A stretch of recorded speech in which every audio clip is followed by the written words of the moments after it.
Good morning. Oh. See, I was early, but good evening, everybody. Yes, good evening, everybody. How is y'all's days going today? Yes. Oh, before I forget, I've got myself a new phone. And I think you guys will love my background.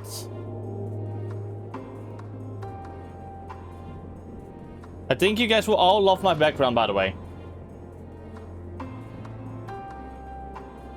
It's MSQ. Yes. Wallpaper engine for the win. I affirm. Yeah, I'm gonna do MSQ of course today again. I've also already bought my Christmas present has already been bought. Oh wait, I still need to buy my father's present. I can do that real quick.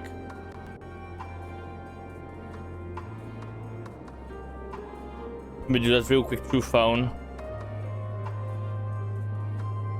I was nearly being a bad son, wasn't I? Fucking hell, I'm stupid sometimes, yeah.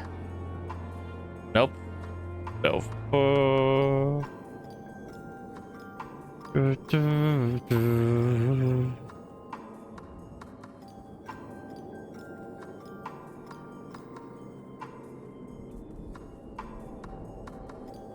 fuck.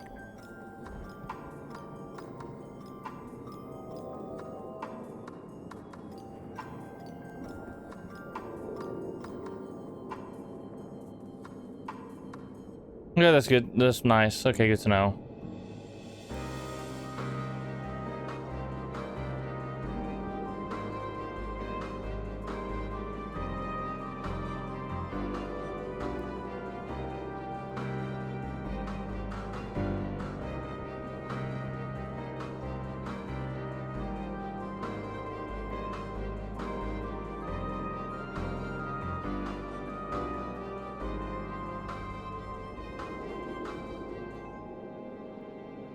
There we go. Let me just verify this real quick.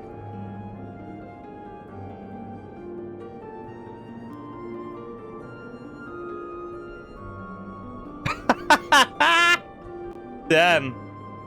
I can't wait until I get to that such points.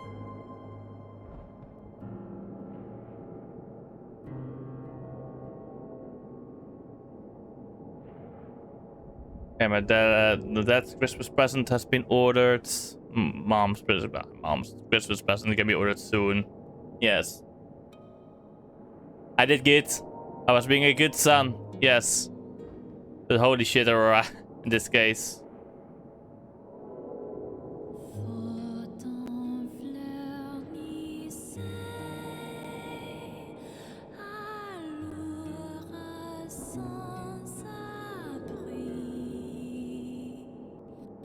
But where were we? Okay, muting Spotify.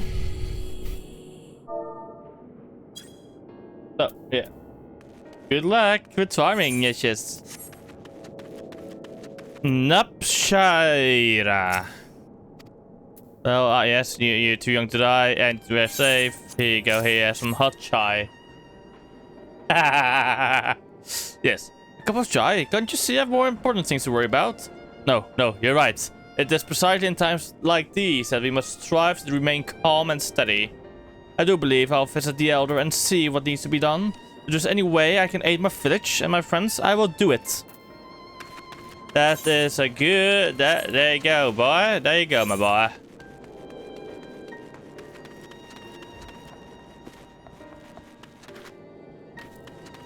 Oh, Chocobo Keep.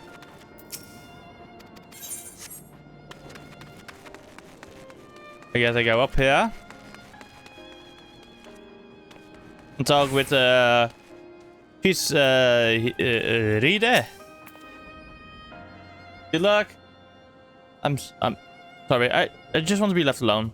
My best friend and I, we fled the village together. One of the beasts took him and it was all I could do to run. All the while, I could hear this monster's voice screaming my name.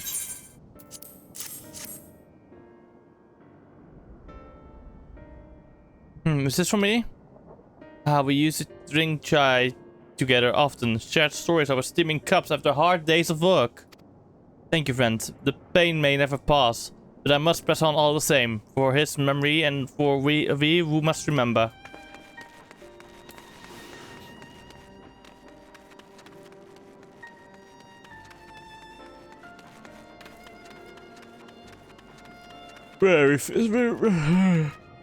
Time to talk with the rowdy citizen. Wait, I know you. You were the one who saved us from those beasts back at the temple.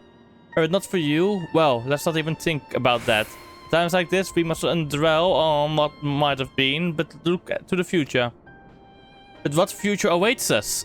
How can Rats at Hen hope to recover from this? Most of my friends are gone and I don't even know where to turn. My god, my boy. My god. Cup of chai? Well, if you insist. Ah.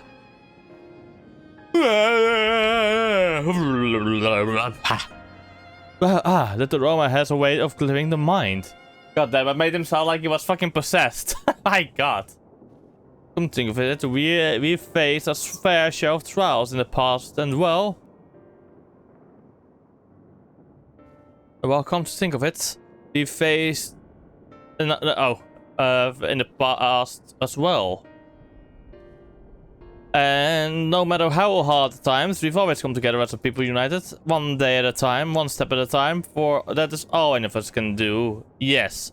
Back to work once I finish this cup. Thank you. Oh. Flight. I'm gonna go.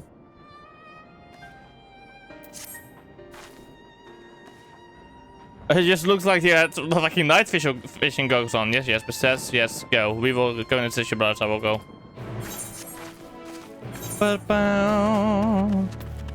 Before we continue this, I want to go and unlock flight chat. Here it is, 80 currents. I need one more quest except the other quest over here.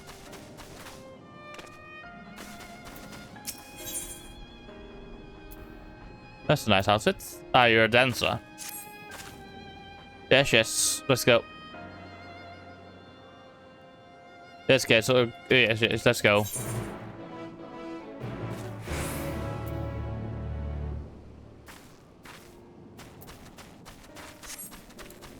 Round roulette, let's go. Oh fuck, my minion is gone for right now. Nope, wrong minion. Nope.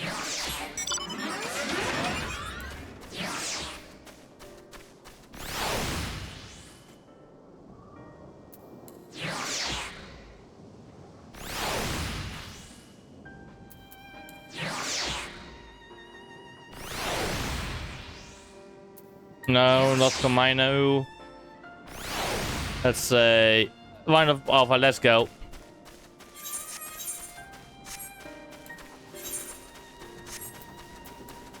Let's go and talk to the shield host captain.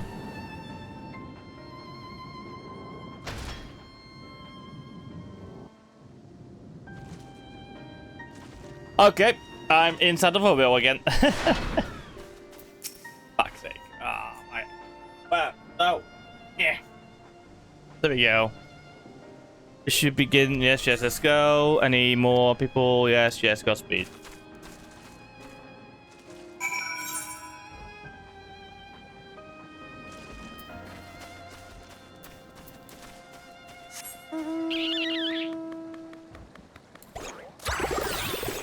Wait, isn't the Christmas event going on now as well? Okay, after I've done these two quests, maybe I'm gonna go check out New Gridania real quick.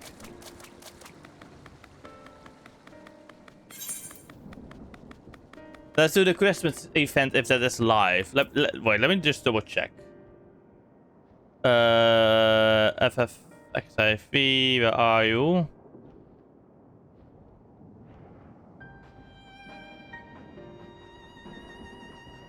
Oh, that starts in an hour. Okay.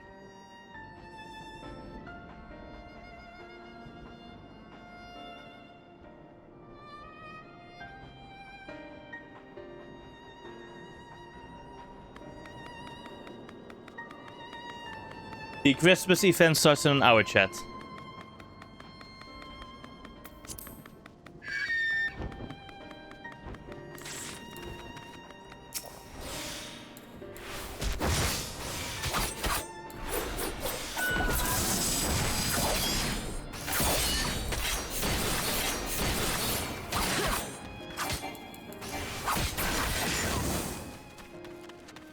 There we go. One the surveying place real quick, and then we gotta go to those two places. Nothing out of the ordinary, correct? The mundo.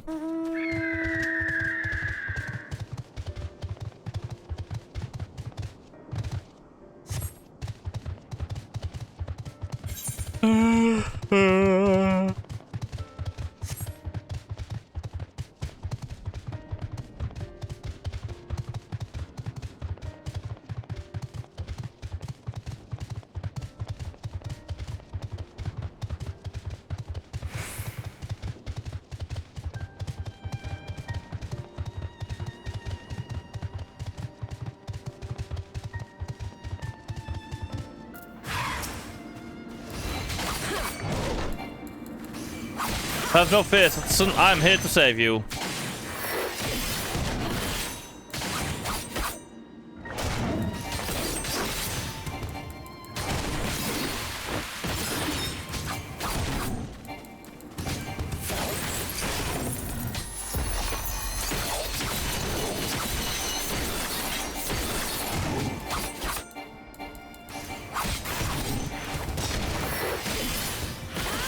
There we go.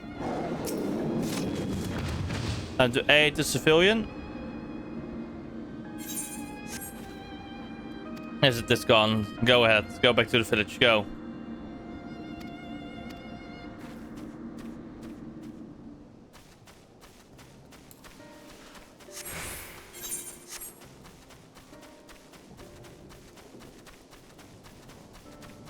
Manusha statuette.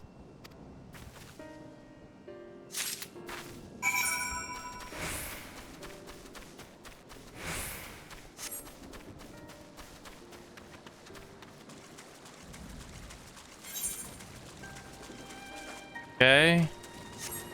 Brilliant patrol guys over there, so let's talk to him on our way there. I'm now walking on my 6-legged horse. On my horns, you know?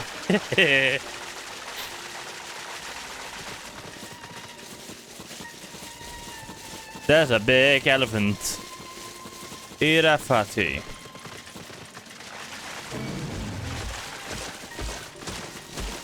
Kumbera, you'll be ignored by me. Yes.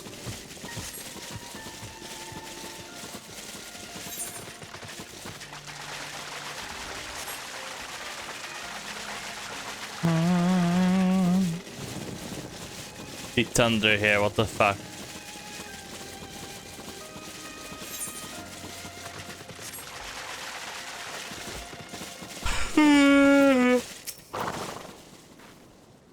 Yes, there we go. Guys, let's report back to the village. Yep. Okay, instead of that, doing that, I'm gonna go. I'm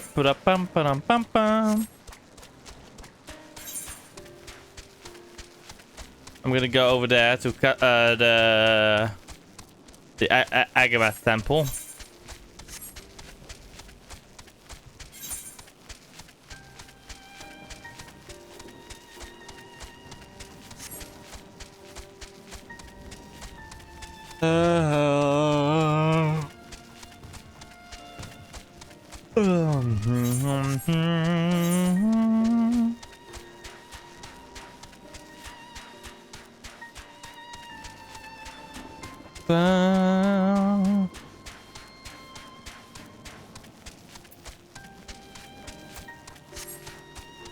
Unfortunate straggler, okay.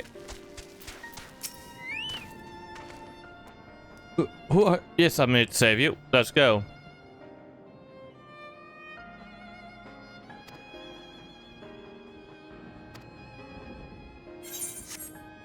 Thank you. Yes, I have to guard the guy. Okay, let's go.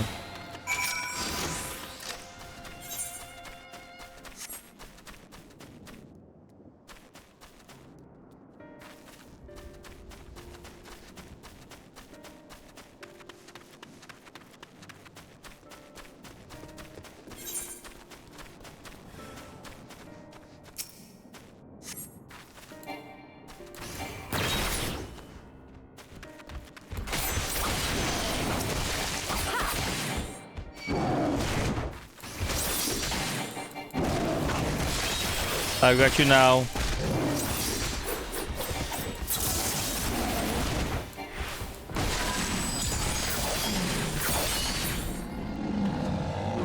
Let's go.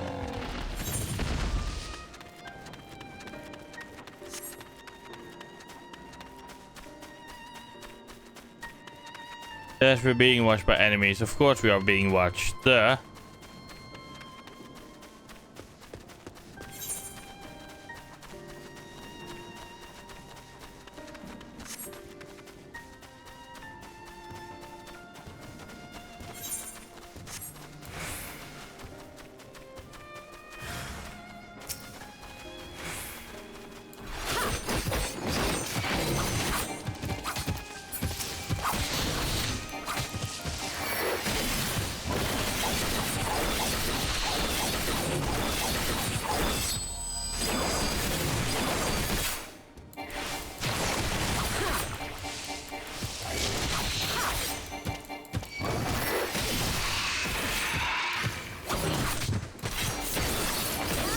There we go. Keep moving.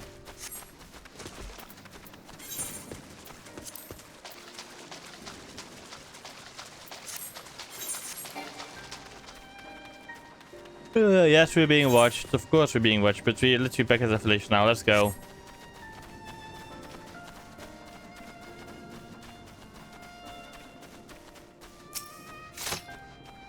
Victory has been achieved.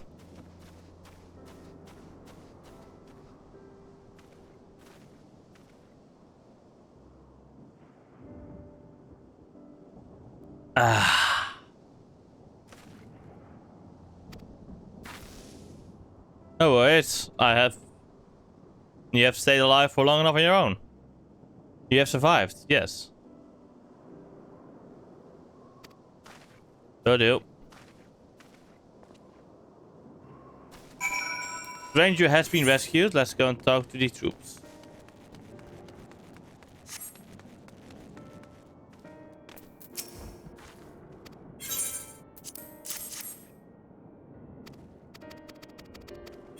Lord, there we go.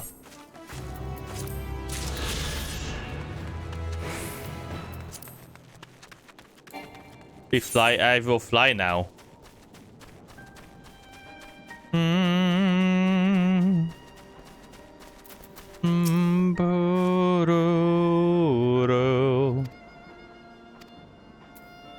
No worries about that? Don't worry about it. Yes.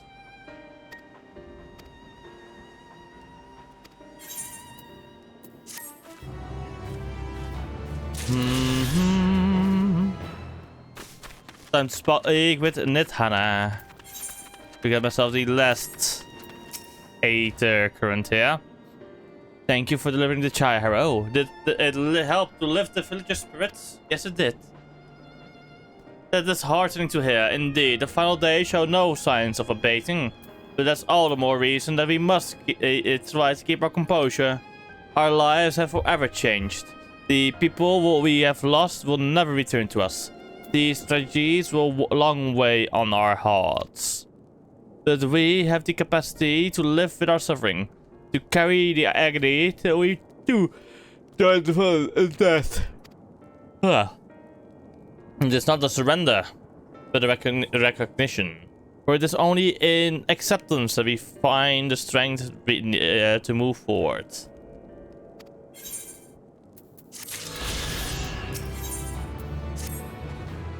As you have finished your deliveries, might I talk with you for a moment? I was curious to know what has become of Mavon's and Karasav's remains. Oh, thank you, friend. Surely they will be able to rest peacefully by each other's side. I and the people of Balakistan will perform the rites as soon as we are able. As for the child, it will not be easy for her, growing up without her parents, but I promise to do what I can. When she's able to eat solid food, the fish I catch will help nourish her. Good man. Very good man he is, yes.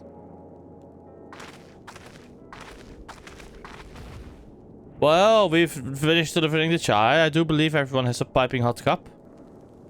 I could almost believe there is a magic that could work. How the tensions fade with every sip. Let us pray that Palaka's stand has seen the last of those transformations, at least for now. They are still at the risk, as every village in Tefnair, like as not. Still, I trust we can leave this place in the care of our friends from the Radiant and the High Crucible. Shall we return to Rat's Hand? By all means, do not let us keep you further. There are still many who have need of your wisdom and strength to deliver them from this terrible calamity. And I will do what I can as well. I will bring rations and supplies from Akyali. We have plenty to spare.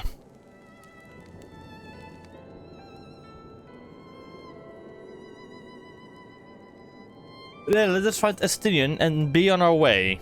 Where did he wander off to again?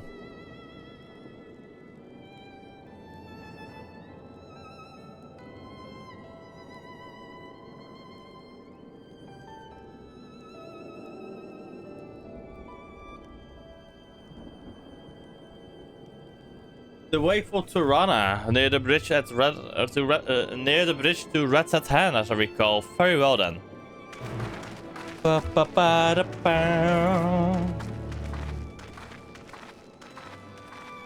It's hot here. It's hot in here, chat.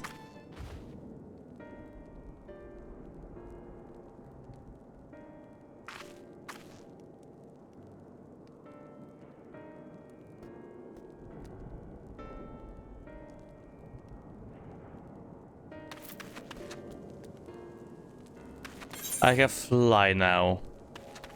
What is apparent? Oh, is this the quest line for the child?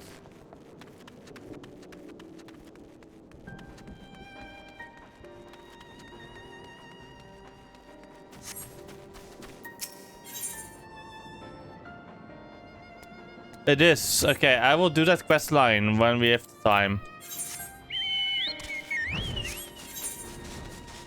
So now MSQ time. We will do these quest lines after we're done with the main MSQ here. Yes.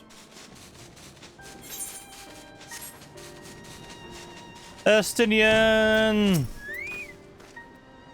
Alvano told me everything. Glad am I to hear the people are safe. Likewise, you will be pleased to know I found no evidence of lingering beasts in the jungle and ruins. Would seem you finished off the last of them. Trying times yet lie ahead for the people of Tefnair. Fortunately, they have a wise and benevolent satrap to shepherd them through. Speaking of which, I received word from Tancred not a short while ago. He awaits our return to the city on Al-Zadal's path. Come. Let's go. We come.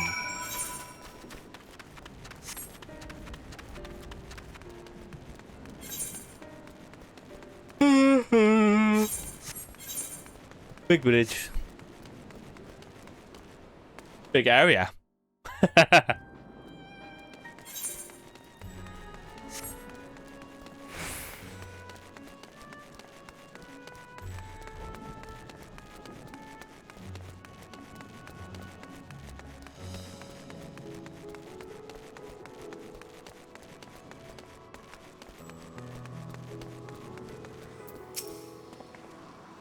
It's good to see you safe. Given the sky, it's just all too easy to fear the worst. I'm pleased to report that we have succeeded in quelling the threat here in the city. The beasts have all been felled and the citizens are safe for now. I've also heard from the Radiant that an important proclamation will be made in the city square, though they said no more than that. Might you have any idea what it is about?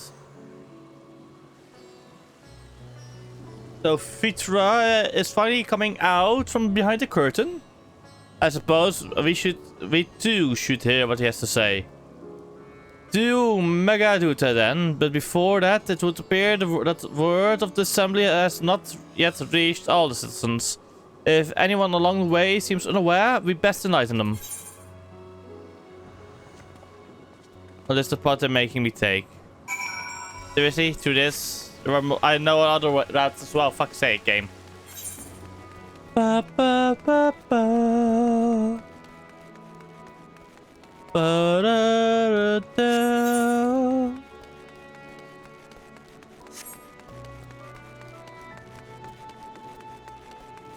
Ouch. Are the bees gone?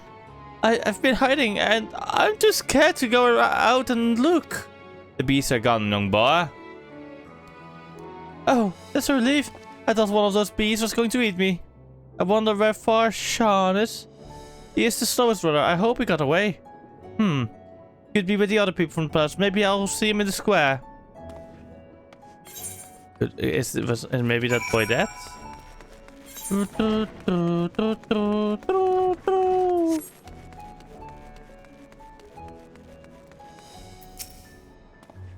Leave me be. I swear to you, my flesh tastes absolutely terrible. Oh gosh, what are you doing? Scaring me like that. If not quiet, those bees will find us. No, they won't. They have already been dealt with. The square, you say? But that's where the satrap was killed. With my very eyes, I saw him crushed in that creature's maw. So many lives lost. Such terrible carnage. And you say there was someone else who would lead Rats at Hand in the set? Whoever they are, if they say anything to sully the memory of our beloved satrap, I'll make them regret it. I would like to see you try, mate. I would like to see you try.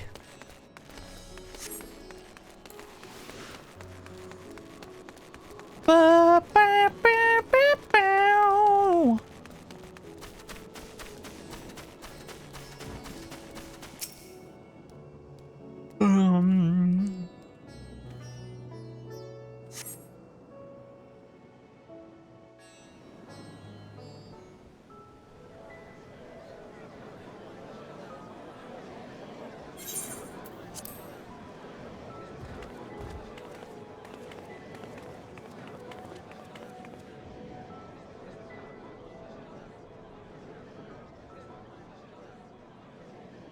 Look! Someone's coming!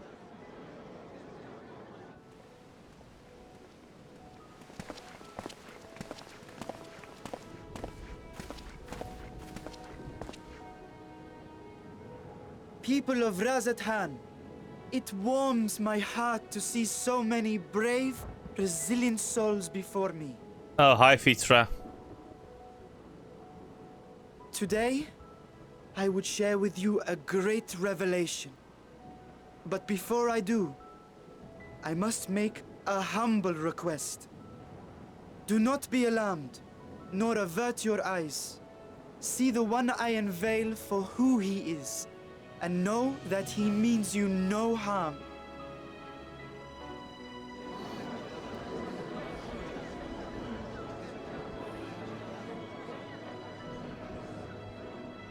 Very well. I dare say it can't be worse than the horrors we've already seen. True. Many thanks.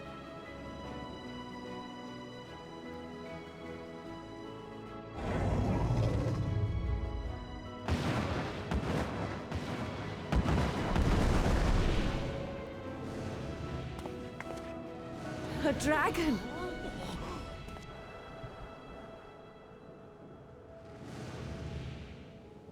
Wow!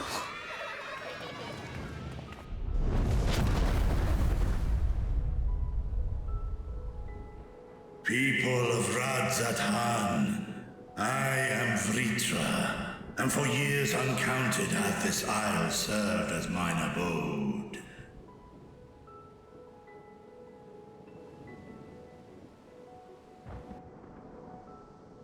'Tis as the Satrap's ally I am known.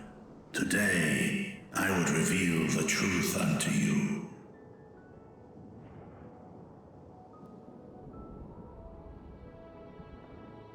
Let us hope they accept him.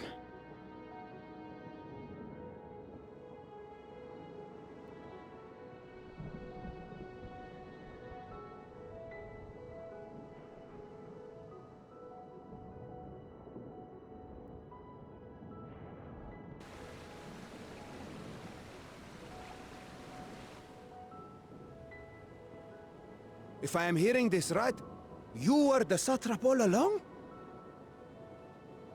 Vashan! I mean, Master Vitra, does your divine eye really see all?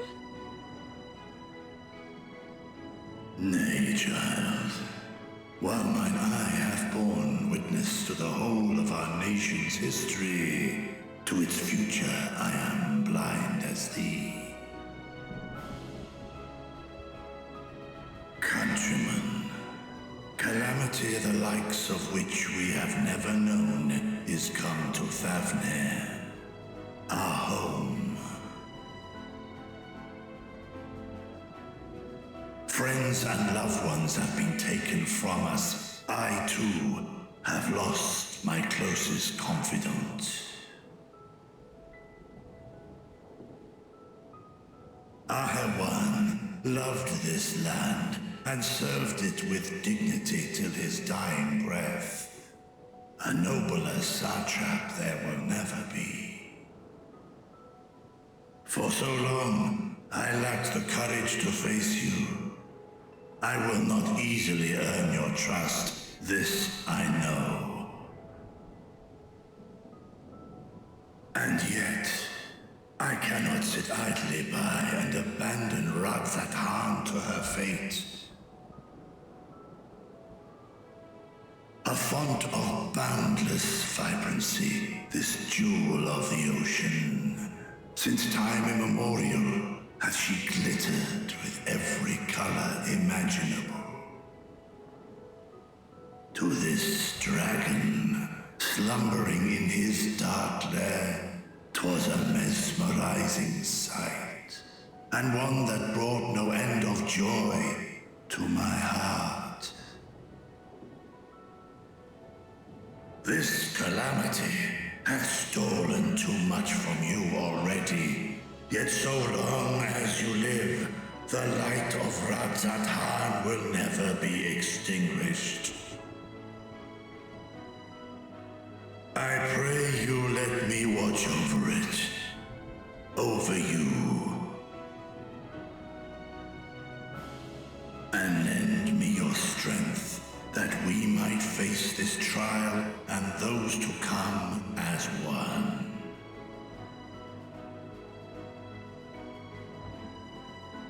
I do not know you, dragon, but I thank you for speaking the truth to us. As divinities, both Manusha and Riga once joined together. So too do I believe that hand in hand, we can overcome this ordeal and welcome an era of peace.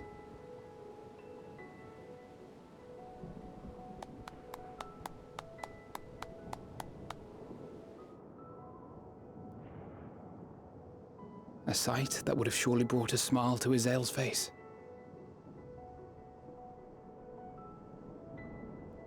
Indeed.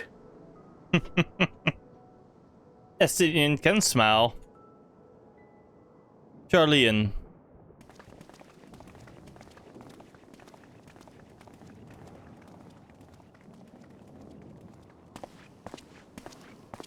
Excuse me, but I must speak with the satrap at once.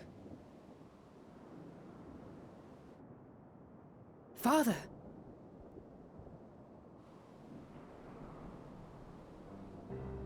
You have suffered dearly of late, yet you must endeavor to look beyond these losses to the future you yet have. On behalf of the Forum of Charlian, I come with a proposal by which you, the people of Radzat Han, might be saved. I say again, I must speak with your satrap. I beseech you, take me to him with all possible haste. You're already in front of him, for snow. I am satrap here. Speak thy proposal. All present shall hear and judge.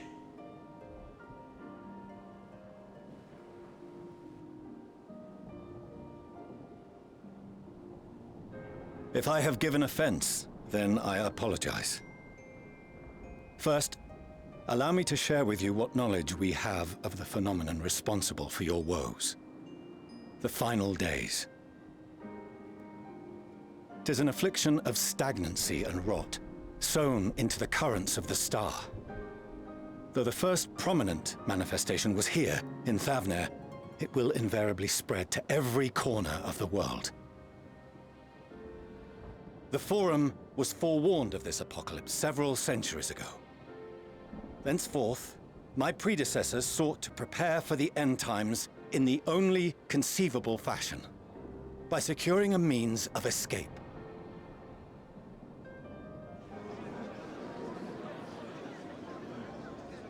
Escape the star? What madness is this? 'Tis by no means madness. With the coming of the 7th umbral calamity, the true nature of the Red Moon, Dalamud, was revealed. That it was an artificial construct of ancient Alag.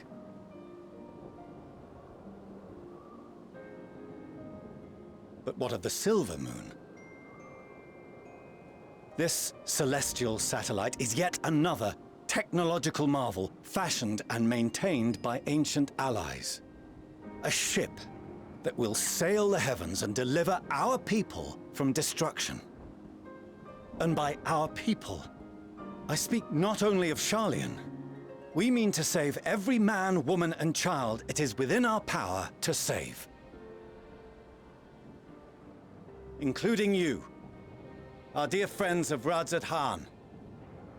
Recent events necessitate adjustments be made, and quickly, but we can and will escort you safely to the moon.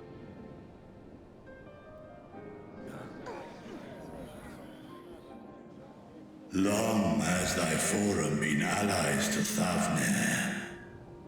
I trust thou dost not extend this offer lightly. Yet I wonder, is this truly the way? Is there a future to be built for us beyond this star our father deemed the last bastion of hope? It is for that very reason I come before you and your people. To answer any and all of your questions. To offer my assurances and allay your fears. Though, if you wish the best for your people, I advise you to render your decision swiftly.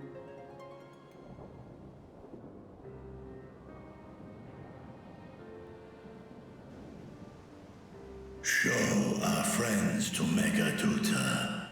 They are to be received as honored guests.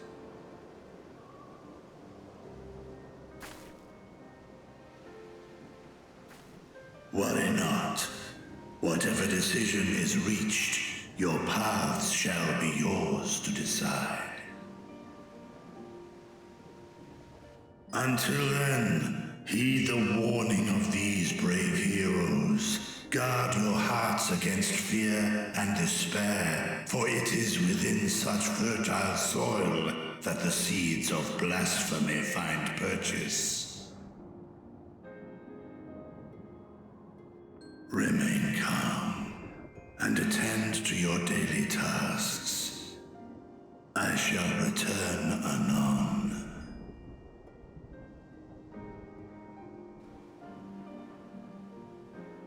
We'll do as you say, Master Vitra. We believe in you.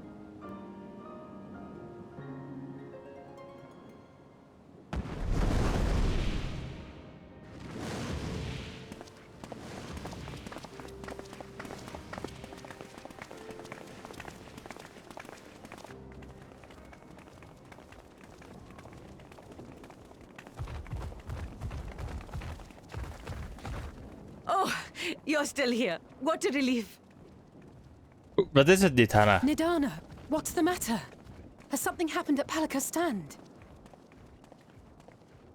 Oh, no, not that I know of. I just hope to hear your thoughts on a theory of mine. All who undergo the transformation are drained of their ether, yes? What is it then that gives these beasts the strength to carry on as they do? Logically, they must be drawing upon an alternate form of vital energy. That put me in mind of our earlier conversation, when I tried to explain the essence which many confuse with ether. Akasha. Yes, I remember. The unseen gift bestowed from on high. An energy influenced solely by emotion. Yes, yes. In this instance, negative ones set Akasha into motion, thereby infusing the beasts with vitality. I posit this as the mechanism by which the beasts are born and sustained. Ah, do you still have that flower?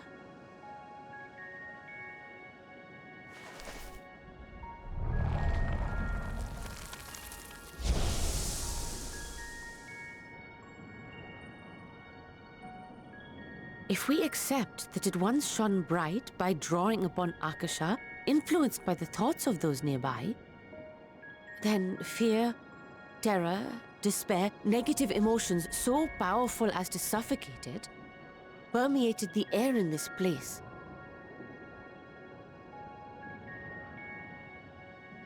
You must be very careful. The forces which drive the final days may be beyond our ability to perceive.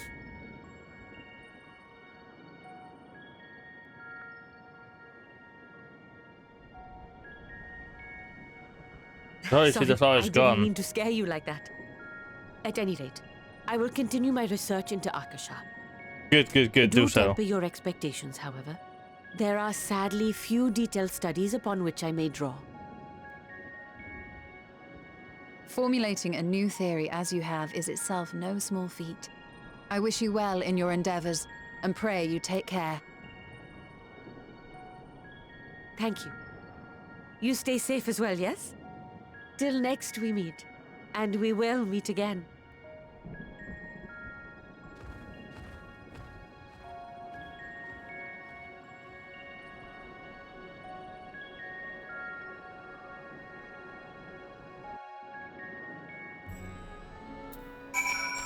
Off we know. As far as we have come, and after all the horrors we've seen, there's still so much we don't know about do not know about the final days. Could it be, as Hannah said, the cause of this phenomenon is beyond our comprehension, and if so, are we powerless to forestall it?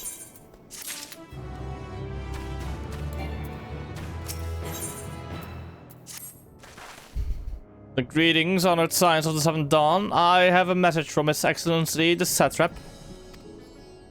Brave Silence, you have my gratitude for aiding my people in this most trying of times.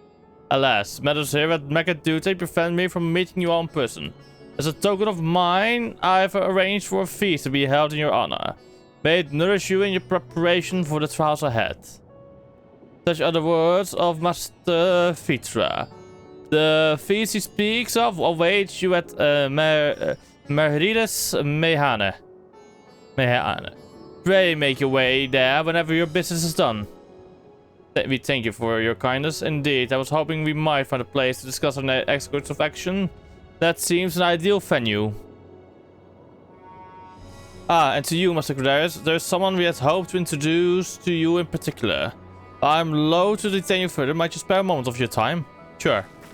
Personal invitation, knowing full well your services are in the highest demand right now. This must be important. Worry not. We'll save some food for you. Just take all the time you need. Let's go. Thank you, friends. Whenever you are ready, please join me in the 80 Ride Plaza. I shall go on ahead. 8 ride time. Yes, let's go, chat. Time to get the 8 ride soon. Yay.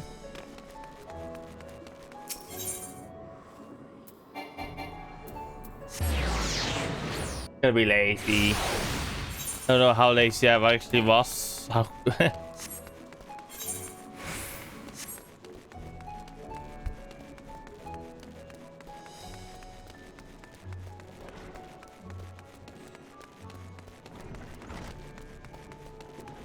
Problem is, right now on the moon, they aren't safe there either. Think about it. If this is happening on the planet, it can also still happen on the moon. Yes, access to the 8 right you see there has been restricted to a select few ever since the tower first appeared. We sincerely apologize for the inconvenience, but it was deemed too dangerous to permit the free movement of visitors at the time of emergency, a risk we could not take. In light of recent developments, however, the satrap has decided that such restrictions would only hinder our efforts to combat the final days. As such, I would encourage you to attune with the Aetheryte before proceeding along the corridor. Yes. Oh my god. I literally came from there.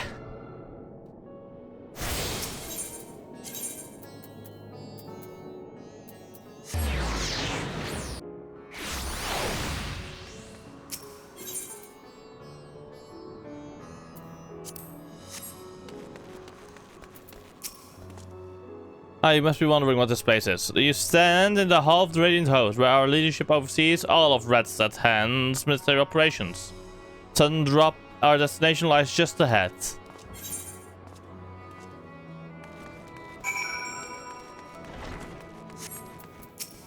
Oh, Lord Hien, right?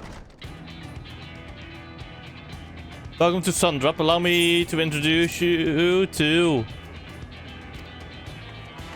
Oh, not Hien? Damn. Oh, so you're the famous Heracles, eh? I knew it the moment you stepped through the door. You've the look of one who's walked through hell. But please, you are speaking to the satrap's honored guest and savior of our people. Can you not show a modicum of respect? Well, disrespect is there in paying a fellow warrior a compliment. We're all friends here, or will be soon enough. Well, formally then, for the benefit of my countrymen, it is a pleasure to have you with us, O great champion of Eorzea, sign of the Seventh Dawn, warrior of light, and all-round good egg, I'm sure. Did this one just call me a fucking egg? This talk of eggs reminds me I'm late for dinner.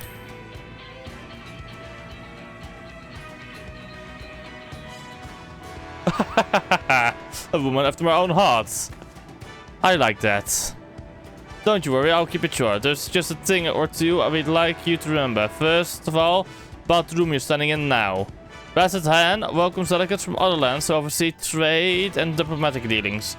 Then there are the military matters to discuss, which is why all these officers are stationed here in Sundrop. I imagine you're more than familiar with each of the nations they represent, yes? We've got the representatives from Doma.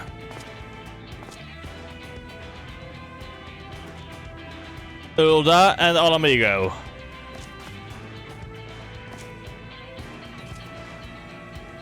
Limsa Lominsa.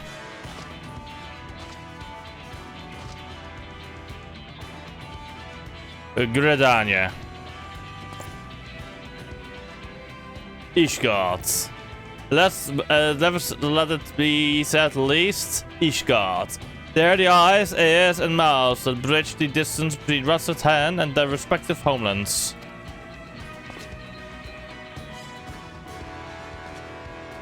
We've used this brief respite to share the details of our plight with our overseas counterparts. And wouldn't you know it, all of their leaders requested a few words from you specifically. You're a woman in high demand, eh?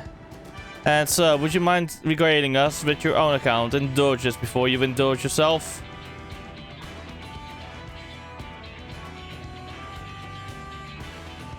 I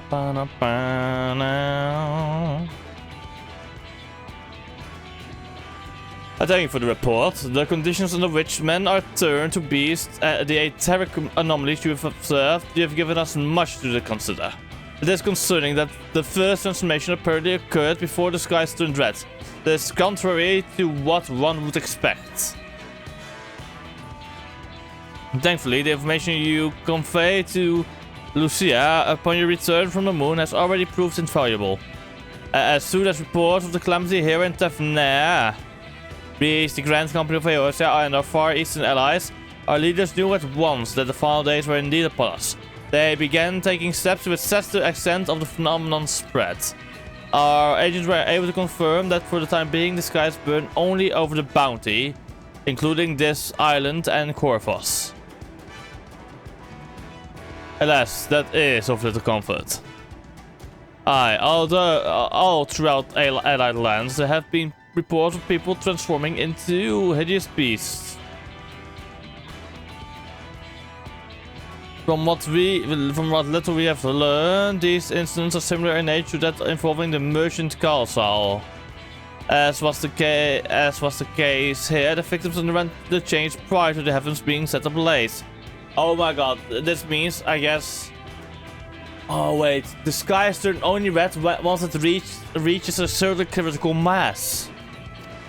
And so, while the burning skies have yet to manifest beyond the bounty, the transformations do not appear to be subject to any similar restriction. If anyone anywhere were overcome by spec and turn, then nowhere is safe. That's about the size of it. Speaking of which, we ought to give these creatures a name, don't you think? Here in Rat's Hand, we've taken to calling the first exchange, which tend to be the biggest, the blasphemies. As fitting a name as any, to ensure clarity in future communications, we shall urge our comrades to adopt this terminology. Our leaders have taken measures to deal with the threat to the best of our abilities.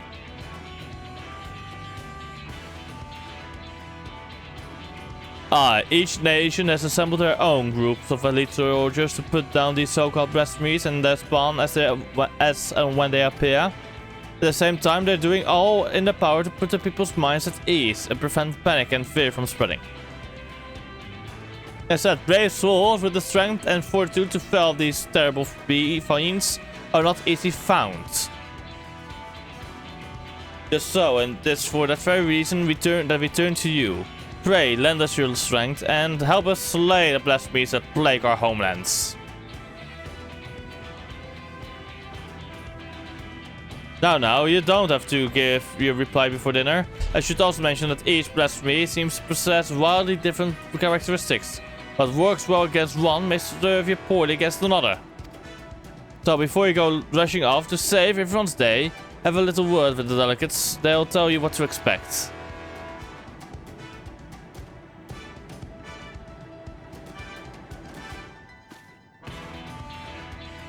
And with that, I do believe our friend here has a feast with them. Spare a thought for us while you're tucking into the all that fine cuisine, eh?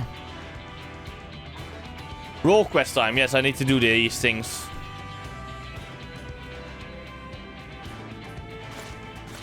Ba, ba, ba. Pray forgive Shirabat her rudeness. She can be a bit boisterous at times, but it is simply her nature.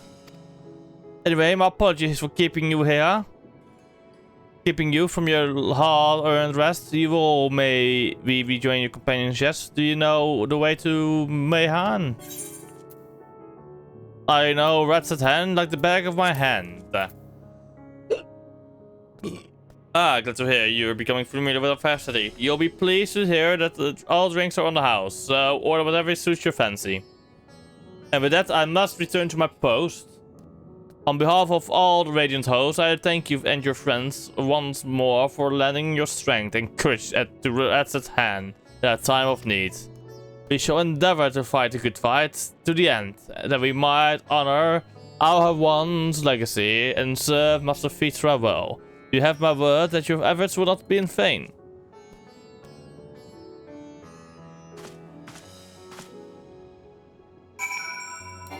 Okay, what role is this? Physical... Fuck! By lowest of lowest quest. Fuck, I need to level up my machinist as soon as possible. This is healer. This is tank. What is each guardian then? Magical TPS, okay. And this is Limslomins. Okay, let's real quick talk to him. Hero. On behalf of Admiral Bluff-Hiswin, I thank you for your many deeds and service to Limslomins. We have received troubling tidings that beasts akin to those that plague Ratatan have been sighted on the Lanosian coast. The Admiral has mustered the Maelstrom in hopes of quelling the threat, yet there is much we do not understand about our foe, and as such, your expertise in this arena would be a great boon to us. Will you help us? Wouldn't be much of a hero if I refused, would I? Excellent! The Admiral will be heartened to have your knowledge and martial prowess on our side, I am certain. Pray set sail for Limsa as soon as you're able.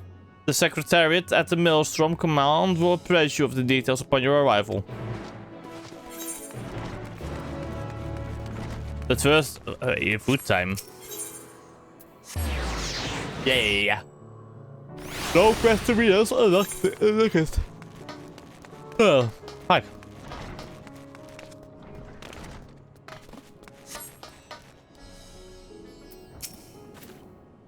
Welcome. When the satrap asked us to entertain a party of honored guests, I was wondering who it might be.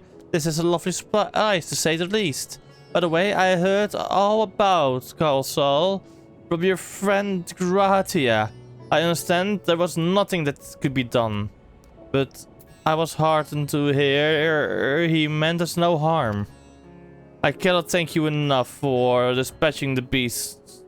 As the small token of our thanks, the fruit and drink tonight are our Merida's treat. Speaking of which, what shall I start you off with? A glass of your finest local spirits. As you wish. Pray join your friends, and I will bring you your drink. Welcome back. Whatever did the Radiant want with you? Pray tell. Our allies have sent military delegates. That's news to me. Mind sharing the details? Will do.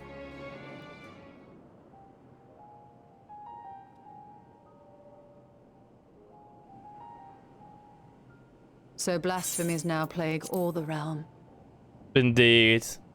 They do. It will only get worse if what Father said is true. As it did in Amarot. If that's our model, then shouldn't we expect the effects to grow more severe as it feeds off its own spread? As if people transforming into those monstrosities wasn't bad enough. If the flora and fauna, if the land itself turned against us. No one would survive.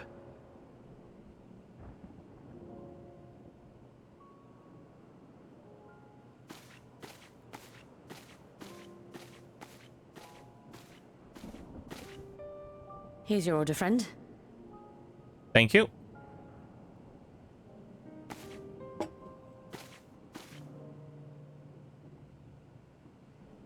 May you find comfort in these dark times.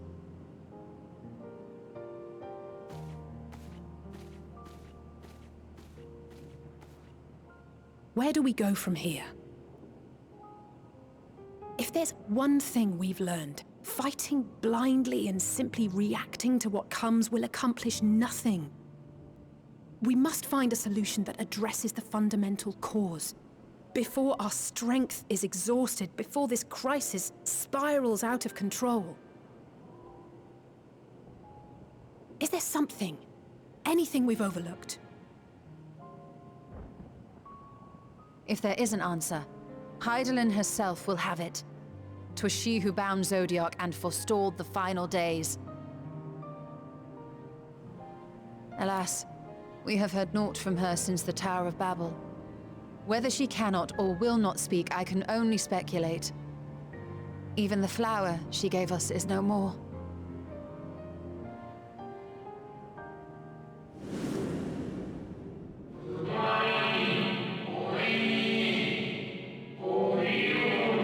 Last time we called it Elpis, you would do well to remember the name. It's Elpis you're talking about.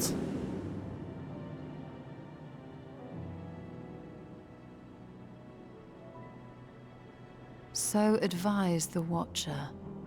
But what could be the significance of that name? It is entirely unfamiliar to me. To me as well. It meant something to the ancients, though. In our time. Most surely. Yet I do not recall a single mention of it in the records of Anida. Another dead end. And quite literally. It's not as if there are any ancients living we could go and ask.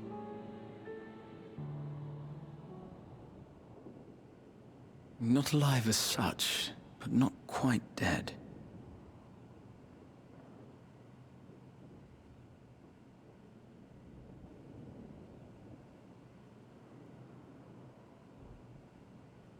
Elidibus. I sealed him in the White Auracite of the Crystal Tower back on the first. Contained within that reservoir of ether that maintains it, ether that is returned little by little to the sea. Naught may remain of his soul. However, if part of it lingers, we might be able to speak with him there. I know we can no longer make that journey, but you, my friend, still can. Yes, I can. I can. It will be an opportunity to look in on the others as well. Thank you, my friend. That would mean much to me. If nothing else, should we learn the first is safe, we'll have that much more reason to keep fighting the good fight. That said, the odds are not in our favor, to say the least. Which is why we're fortunate to have Urianger up there on the moon, working hard to make all the necessary preparations for our departure, should it come to it. And why we have nothing to lose by staying the course till the last instant. Indeed. To the last, let us all do what we can. I will consult with Master Matoya and see if she knows of a way to reach Hydaelyn from the Ethereal Sea. And I will visit the nation's leaders and attempt to ascertain how far the final days have progressed elsewhere. Keep me abreast of your findings. I can seek out and slay the worst of the immediate threats, if only to slow the spread. Unease, terror, despair. Try as we might to suppress them, these emotions will return to harry us time and time again. But when they do, remember this. Your friends and loved ones are out there somewhere, sharing in your struggle. You are not alone.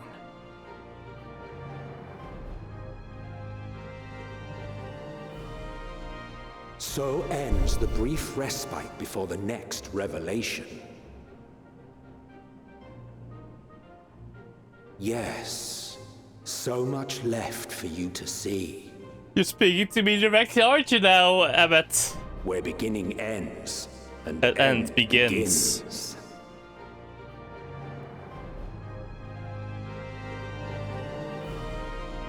Because I really... Oh my god, I do have the feeling like... Because... The only thing we did was pierce Emmet Selk, aka Hades, with our side, but we didn't contain him within. Now then, is there anything we have forgotten to mention? Are your arms and armor in good order?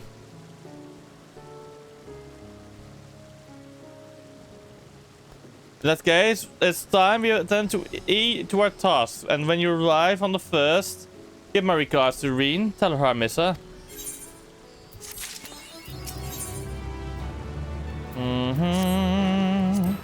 Take this arrow, the spirit vessel. Empty now, of course, but it should allow you to operate the tower systems in the umbilicus. If even the smallest fragment of Elidibus's essence remain, it should be possible to locate it. As for access to the umbilicus, pray seek out Lena for assistance. The chances are that she still stands watch at the sensor gate. Should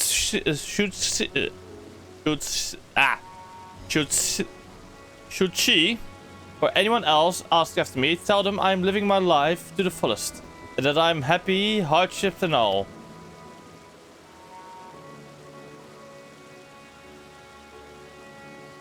Well, we had best be on our respective ways.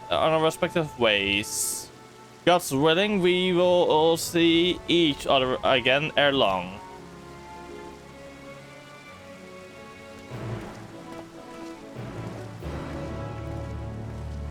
Okay. Let's go to Lean, and then after after a couple of quests, once I return from the first, basically, I will do also the role quest line. Yes. Oh no, wait. The role quest line, I will do that up to the point I can't do it anymore. Yes, let's do it like that.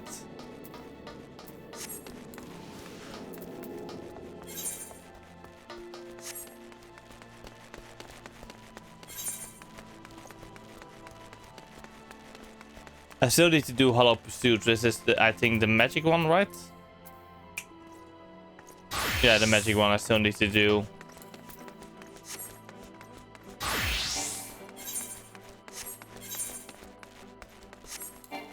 Ba-bow, ba-da-bow, do-do.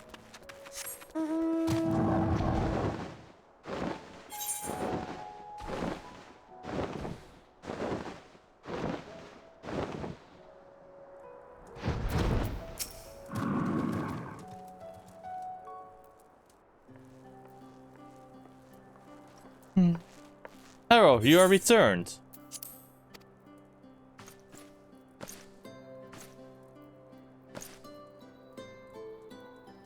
Have you been well? You and the others? We've no shortage of troubles, but we're well enough.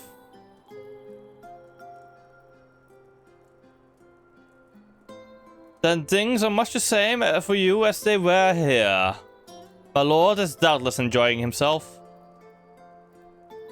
Yes, and he misses you as well, I think. He said this to you. These exact words. Oh, wait, no, wait. He's living his life to the fullest. That was it. Oh, to know that he's happy. It fills my heart with joy. Thank you, Harrow, for taking care of him. When next you see him, please tell him not to overexert himself. A futile request though it is. Indeed. And tell him that all is well here. The peace you gifted us continues, and we work hard to rebuild new lives for ourselves. In the course of this, we occasionally bicker, but we have never been more optimistic for tomorrow. If I had to mention one dilemma, it would be the question of our governance. Even as we speak, debate rages on over how we should run the city. In the Exarch's absence, most are of a mind that the settlement council should continue to oversee the general running of the Crystarium, while representatives are elected to determine policy and handle diplomacy. Yes, you should. Thus far, nothing is set in stone. However, if we choose to proceed, we will not replace our lord. No one could.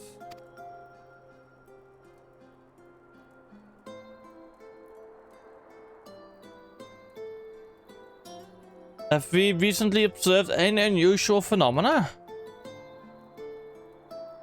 No, I cannot say there have been. Curious that you should ask me of this question, though. Some days ago, Reen came and asked the very same. She was rather unsettled, in stark contrast to how cheerful she has been of late. I mean, Reen. Fuck! She and other Crystarium youths just hosted the festival, you see. It proved so popular that there are already plans for another celebration. One much bigger than the first. Between the preparations for the festival and restoration of the empty, she struck me as happy and full of life. So, when I saw her in a state of such worry, I couldn't help but feel worried in turn. Especially since she wouldn't tell me what troubled her. I dare say she would be more willing to confide in you. May I ask you to broach the subject with her? Will do, will do.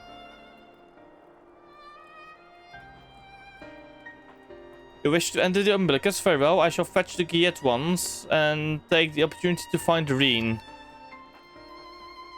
Please wait for me in the city in front of the Cabinet of Curiosity. Shall we say I will be along as soon as I can.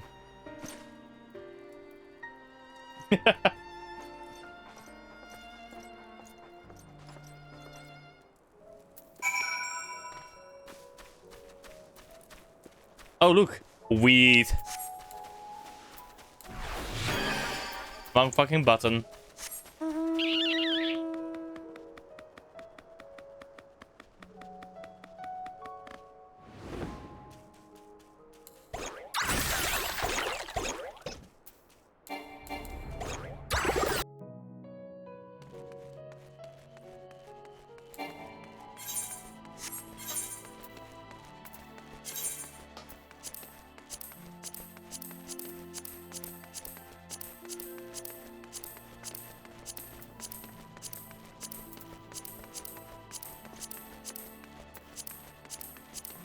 Yeah, the Crystorium.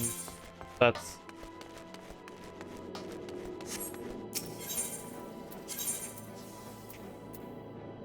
The Cabinet of Curiosity.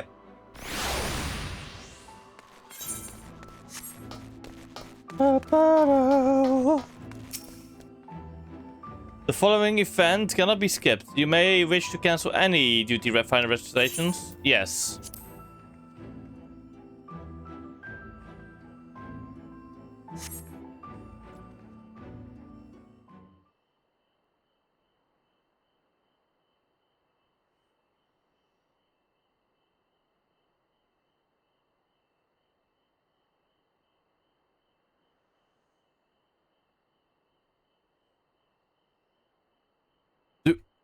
Do my old eyes deceive? Is it truly Harrow?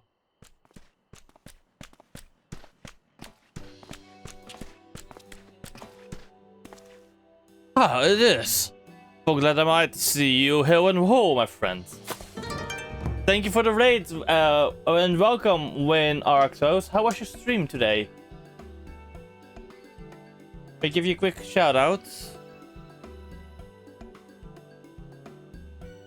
You were playing Deep Rock. Amazing. Nice. First of all, welcome raiders as well. I'm Hero Cordarius. I am a... Yeah. Honestly, by the way, I did say I'm a VTuber. I am a I like science. I like science fiction. I like fantasy. I like Legos. Indeed, like this. These kinds of Legos nowadays.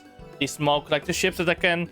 And also the bigger ones. I also want to get my hands on like the UCS Phantom in the future. I also like to paint and assemble Warhammer.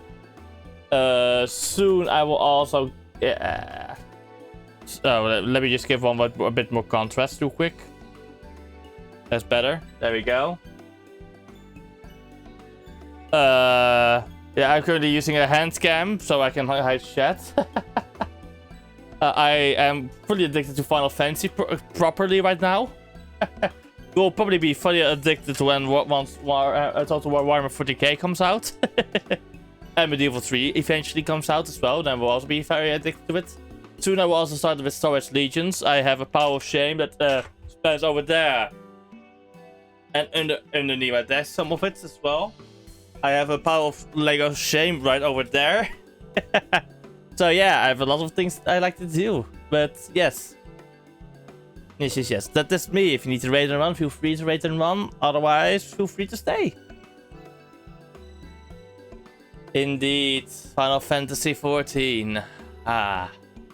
My first Final Fantasy game, by the way. This is the very first Final Fantasy I've ever played. I'm playing. I have not yet played any other Final Fantasy yet. I do have Final Fantasy 7, 16, and Tactics.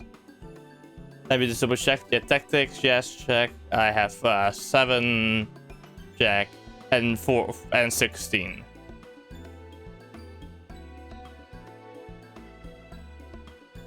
But yeah, I'm doing MSQ for Endwalker MSQ for the first time. Yes. So 6.0. I'm literally gonna be playing it now patch by patch. I played it like only following really MSQ really.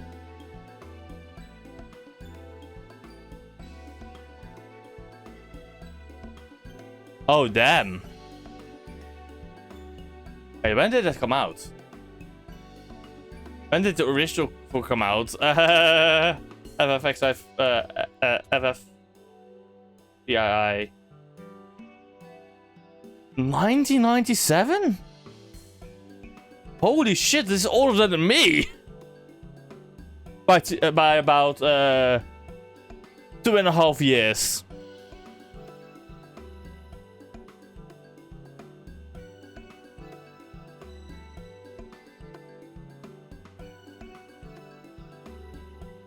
That is fucking insane, actually.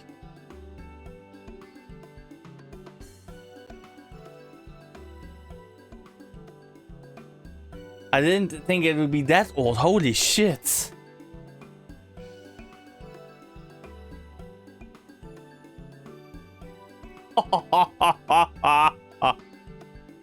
I like that. Yes. Okay. But yeah, I hope you all enjoy your time in here. Because I remember when I had to install like GTA San Andreas on my PC, like switching up between like multiple discs just to install a game. Oh, those were the times. Yeah, those were the fucking times.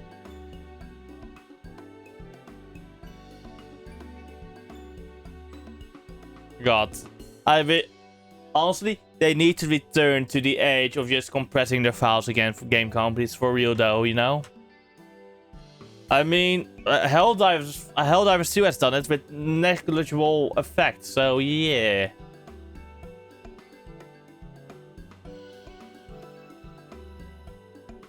To a slow time, so yes, I'm happy about that.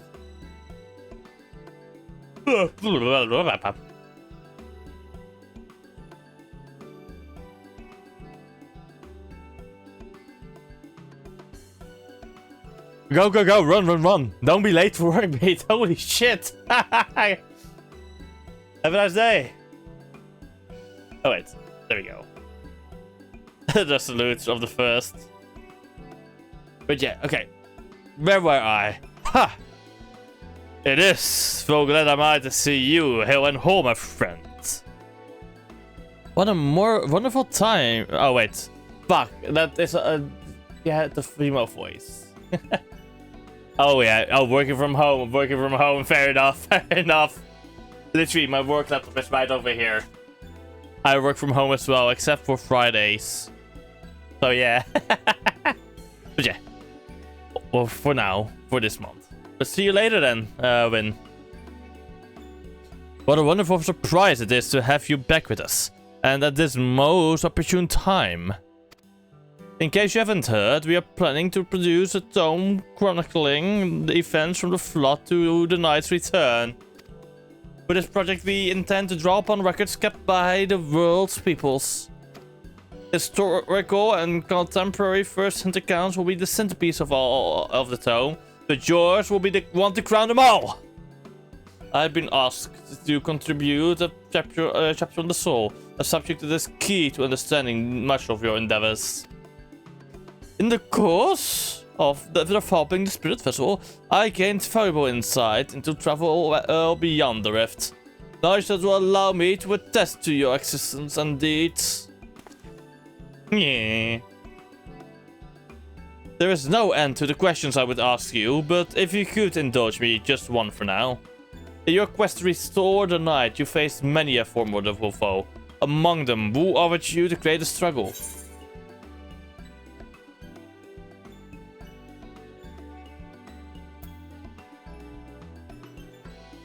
I would say I'm gonna respect my boy Emmett.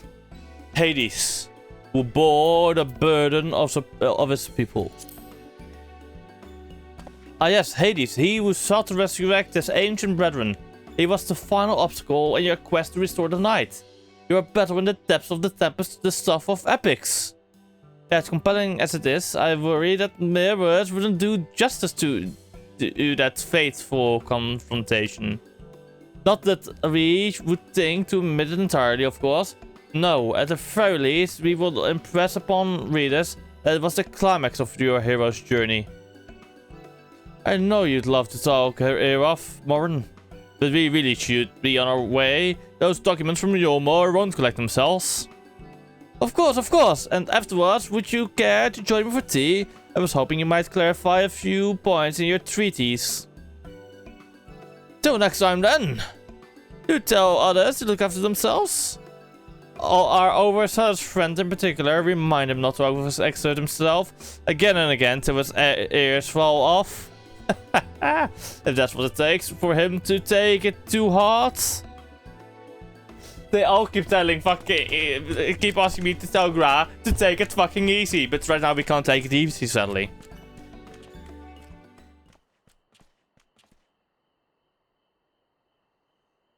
Next people coming in 3, 2, 1. Is that the War of Darkness? Hello, children. It's really her. What are you doing here? Are you going to battle? I can give you some medicine. I made it myself. That's not Ricky. You'd only give her a stomachache. We've come to see Morin to get this advice. One of the gods finally agreed to teach us how to fight. But first, we need to choose a fighting style.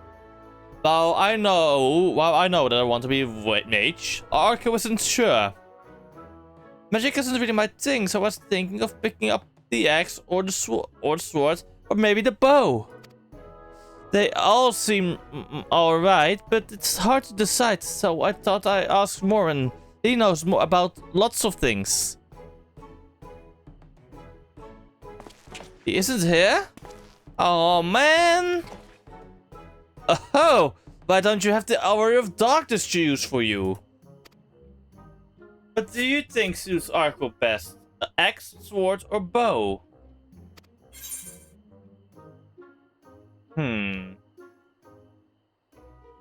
Since he's going to be a mage, the other one, aka range one, they need somebody that doesn't fight from range. They need somebody to take up the front, because she is going to be the healer. So, I would say, for smiting your opponents, the axe. For protecting your friends, the sword. I would say the sword. Let's get them also going with them with the shield eventually. That is possible. Let's not make him a marauder. Let's not make him dead, shall we? Or shall we make him a marauder? For protecting your friends, the sword. Let's go sword. The sword. If you took up the sword, you could be just like Brandon, the Warrior of Light. Exactly. I love that tale. Let's borrow the book today. It's really popular, though. I hope it's still there. Thanks for helping me decide, Warrior of Darkness. I'll start with that style and maybe try something else later on. That is a good choice, but I'm literally telling you, get the sword and shield, because you already have a range guy, you have a healer, someone aiming to become a healer, and then you as the tank. That will make for a solid party. That's why, alright, boys and girl. And when I get really strong, I hope to have a bout with you. Hey, you're always welcome to call. I will not go easy though. I will kick your shit in.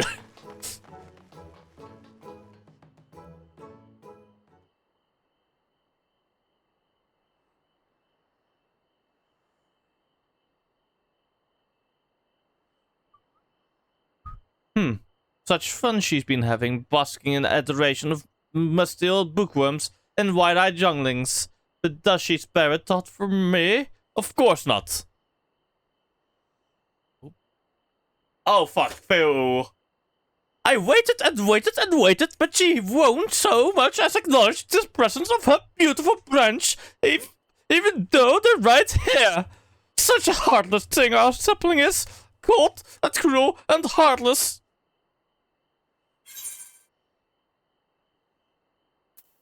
Oh, faithful Phil, loveliest of branches, how I have missed you. If you truly missed me, you should have cried for me at the top of your lungs the instant you arrived. To make up for it, you will call me twice the passion next time. Though, for there to be a next time, You have some few struggles to overcome. So, my adorable sapling, the world is on the verge of destruction, is it? How do I know this? Joined as we are, spying on you is as simple as sliding down the back of a rainbow. Would that I could aid you in your quest, but the fate of the faithful is bound to that of the star. Wherever it goes, so too do we follow. Such is our way. The most I could do for you is to spare you the pain by gifting you the sweetest of eternal dreams. But if escape's not to your liking, then you must struggle with your fellow mortals.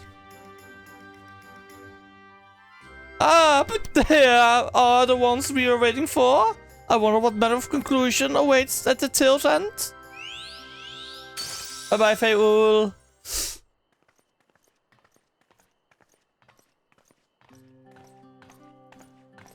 Ah, Lina.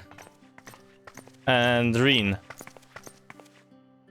My apologies for the delay. Hello, it is so wonderful to see you again. Wait, where's Gaia? You doubtless have much catching up to do, so I shall leave you to it. I have taken the liberty of unlocking the umbilicus, and you may enter at your leisure. Yeah, do.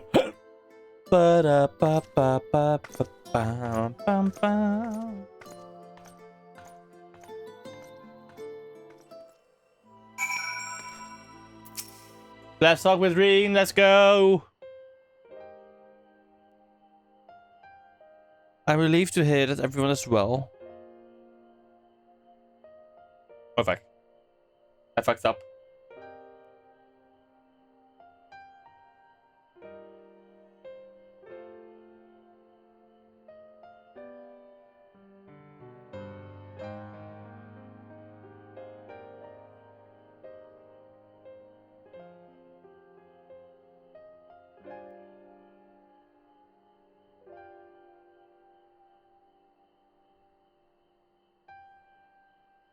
I just need to stop touching it. I need to really get something where I can put it and then no longer touch it except for cleaning, you know?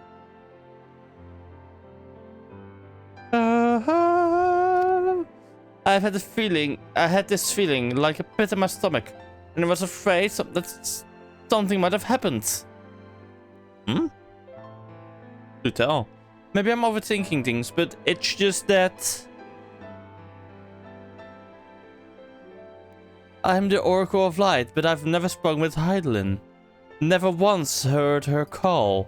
Even so, I've always had this feeling deep inside me, a connection to something immense. These past few days, though, that connection has wavered. As if that immense something was distant, then close, then distant again. And then the other night, I was jolted awake by the feeling that it had been completely severed. Wanting some fresh air, I went to open this window, and to my horror, the sky was ablaze like during the star shower.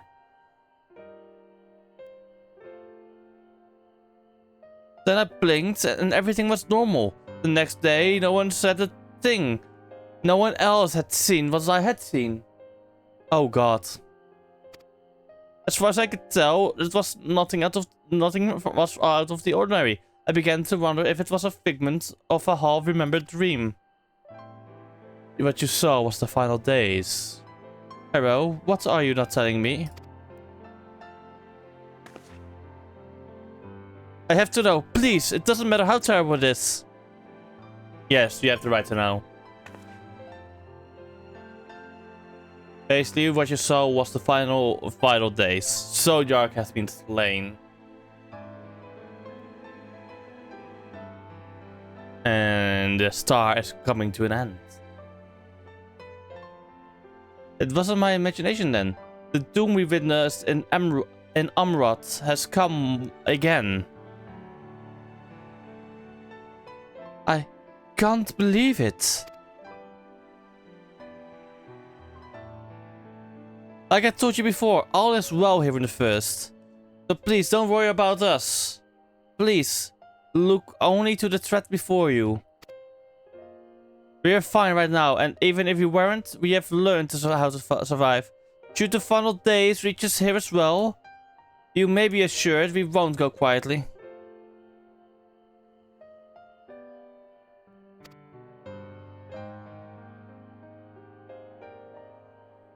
Now, we'll hold on until you can find a way to save all our worlds. So long as you continue your fight, so too will we, united in purpose beneath a blazing sky. Yes, you have lived this before, kind of. But then instead of that, with the light. They've lived this before.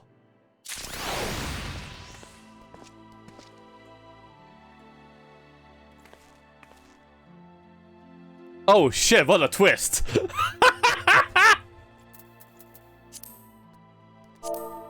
Well, dude. Dude. This is a surprise. Reen, save me from this, save this me from this ambush. But first, weapon cover.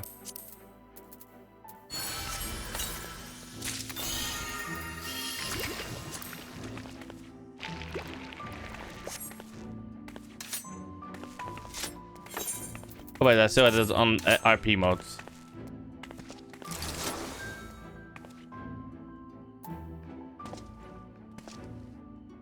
Let's go, Reen, let's talk. You're headed for the Umbilicus to consult with Elizabeth, right? I'll do some consulting of my own and speak with Lena and decide how we might best prepare for the final days. So this farewell for now, but we'll see each other again. I'm certain of it. Time to go to the Crystarium. Oh, wait. No. Indeed. Dozo Gate, let's go.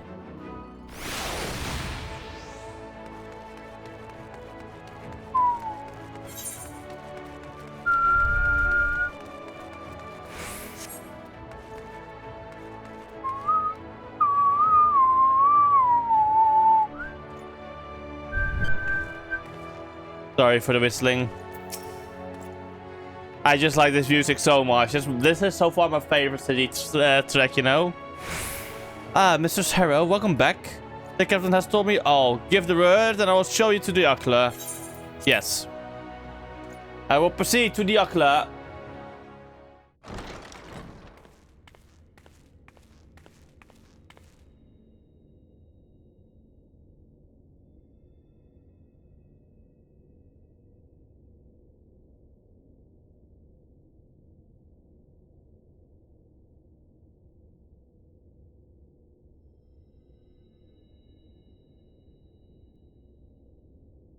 That is a well-done effect. I like it.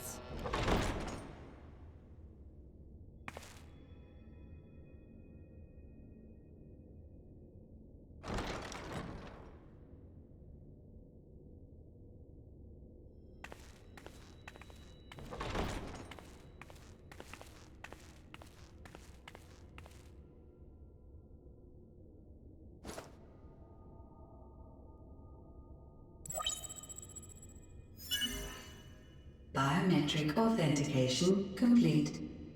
Please state your business. A business of my own. No, just kidding.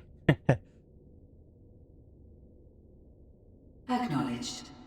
Reinitializing Circus Tower systems. Searching for Elidibus entity.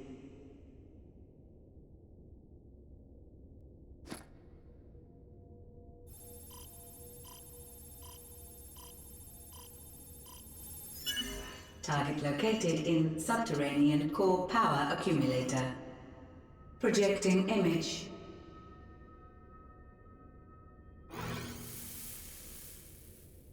My home. My friends. No more than a dream. Oh.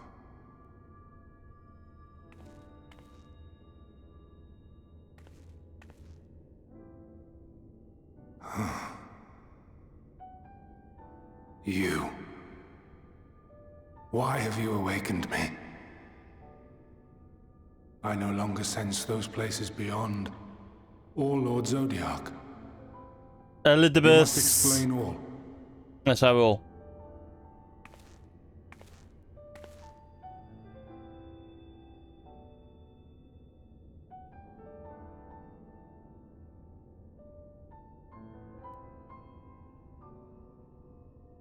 So, he is fallen, and my brethren's souls returned to the star.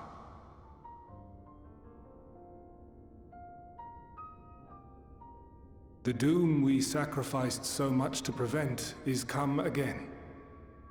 Old burdens now yours to bear. But if this is Fandaniel's design, then I, as Elidibus, have a duty to fulfill.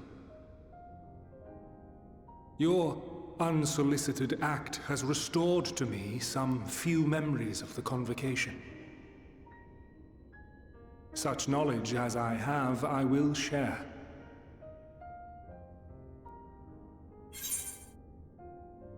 I'm sorry.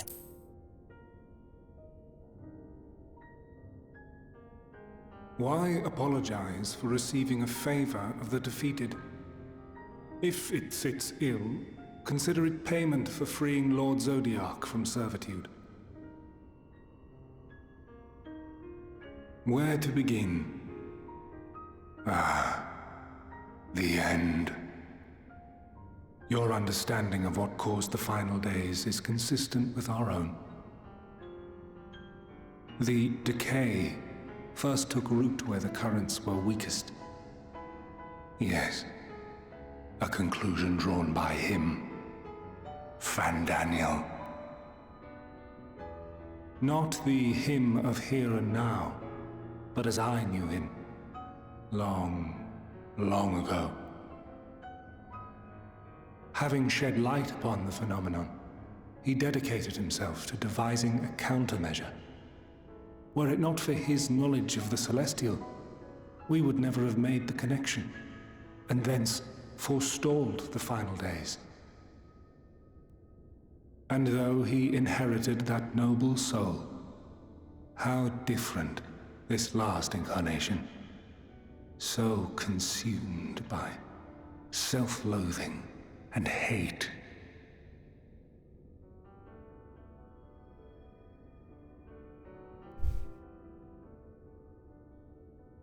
Elpis. Yes, the name is familiar to me.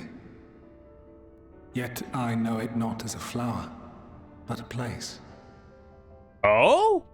A testing facility for determining which of our creations were fit to be released into the world.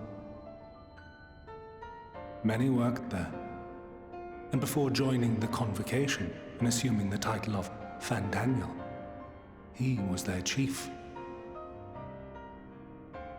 He was Hermes.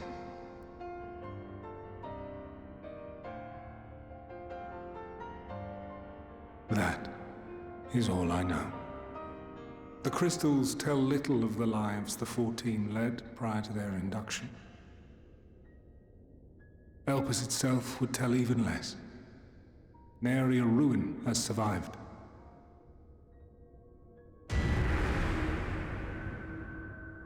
Wait. I saw you there.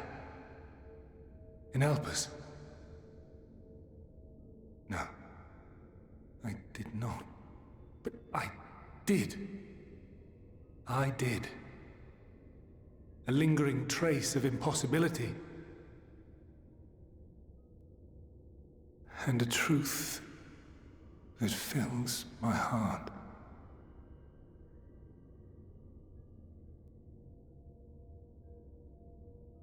Do tell. My memories remain clouded, I fear. However, they have revealed to me one possible course. You must travel to Elpis, to the time when Hermes served as its chief. In glimpsing the Exarch's memories, not only did I make his summoning magic mine own, I also mastered the workings of this tower, which, having absorbed my empowered essence, now harbors an abundance of energy. Time travel.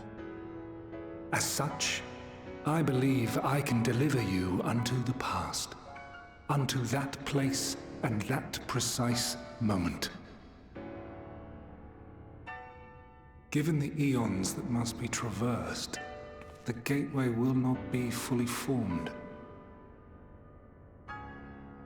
Your form will be less tangible still than those warriors of light I had summoned. In all likelihood, none will be able to see or hear you. Yet even should you manage to interact with others, you will be unable to effect meaningful change. For the reality you wish to save, the reality to which you must return, exists as a result of the final days. You cannot reshape the past to undo the tragedies of the present. Cannot unmake the sorrow and suffering fated to come. In full knowledge of this, will you still entrust your life to your foe and make the journey?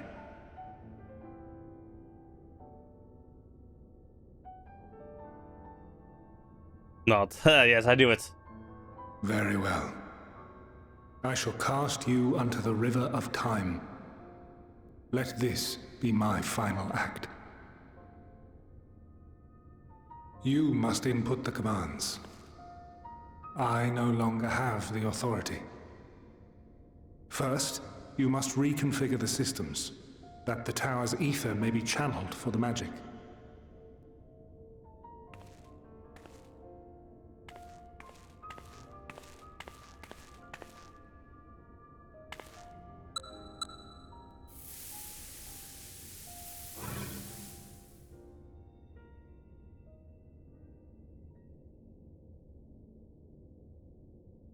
The preparations are complete. The gateway will soon open. Return at once to the ocular.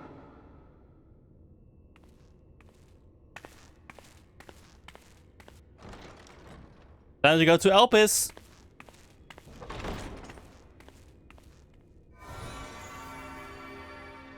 All appears to be in order. The ether flows unimpeded. The magic should consume every last mote of my essence. Why are you surprised? Did I not say that this will be my final act? Lord Zodiac is no more. There is nothing for me here. The ones I love and long to see again are waiting in that promised land, beyond memory and dream.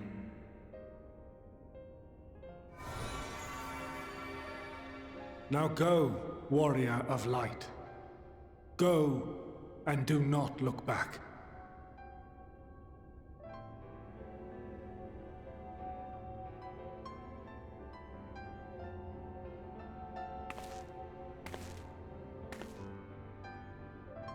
Well, Heidelin, I take my leave of you.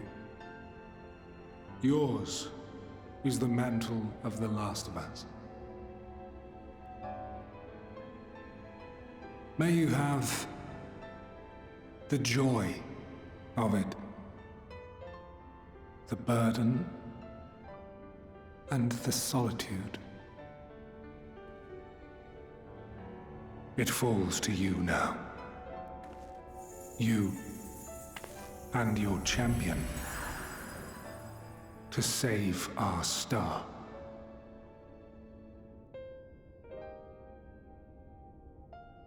Damn. Ah, for fuck's sake, webcam. Decided to turn off.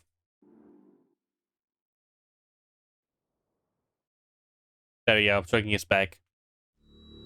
But damn.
Damn, they are huge. Holy crap.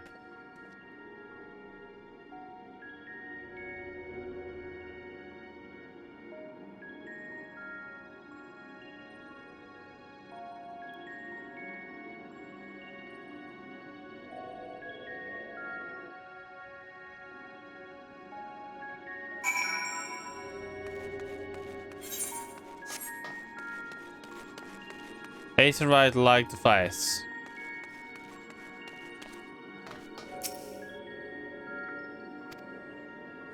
Shooting.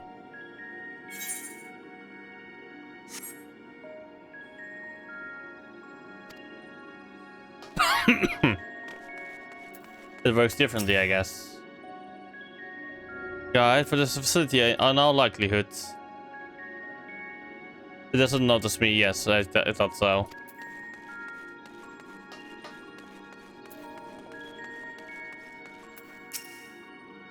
This is the right place, yes.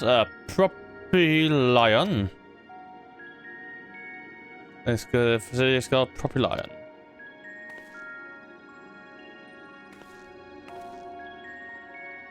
Yeah, nothing over here.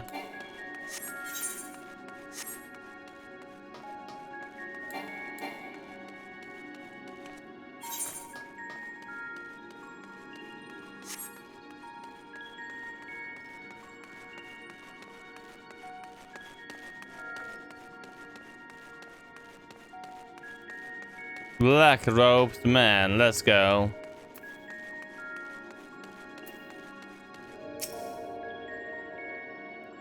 The remarkably large man wears a black robe and half a mask. Much like the phantoms you encountered in Mare Lamentorum and the recreated Amaroth. It would seem you have made it to your destination. Whatever I'm trying to do, it doesn't work. You gesticulate wildly and shout all manner of greetings and obscenities, but the man does not so much as glance in your general direction.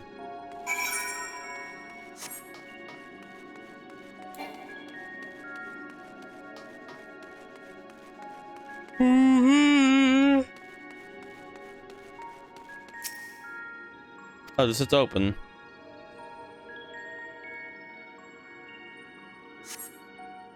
Cutscene time.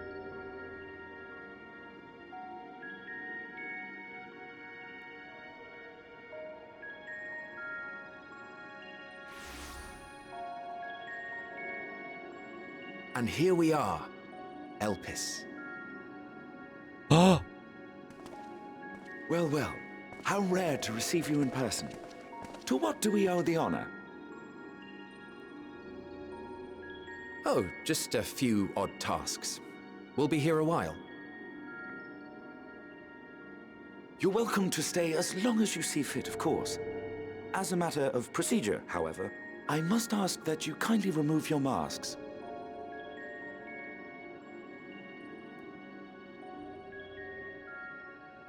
Come now. Is this truly necessary? Surely you can tell who we are. Oh, it is! It is! Who you are, perhaps, but I am far less infamous. Regardless, if we do not follow protocol, 'tis our hosts who would be held accountable. So, please, do favor us with your handsome face. Yes, I'm it!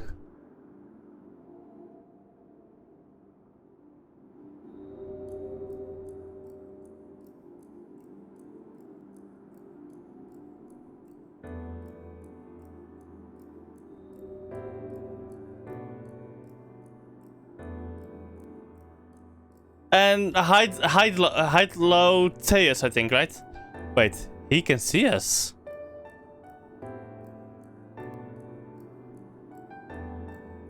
Satisfied? I feel he noticed us somehow. I thank you for your cooperation. You are free to go about your business. Right, I think.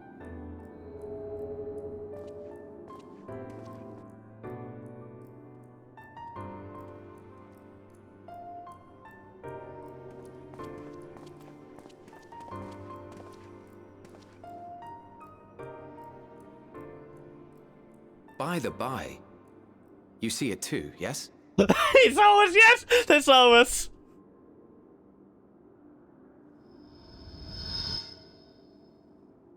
I haven't the foggiest what you're talking about. Fucking denying it. That's odd.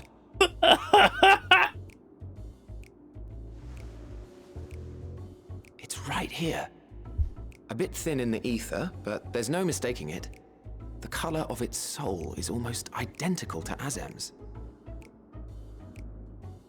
Do you suppose she created it?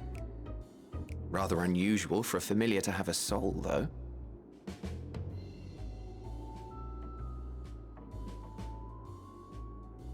Don't ask me. All I know is that it's trouble. Doubly so if it's her spitting image. So let's leave it be. Come now.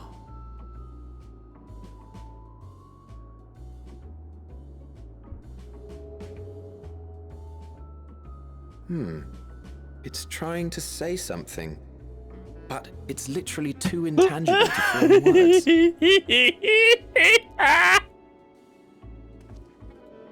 Why don't you give it some ether? Spare a snifter of your bounteous reserves. Who do you take me for? Hades or Emmett Silk? Why, a dear friend, of course. One who wouldn't let acts of kindness, such as my accompanying him on errands to far-flung outposts, go unrewarded.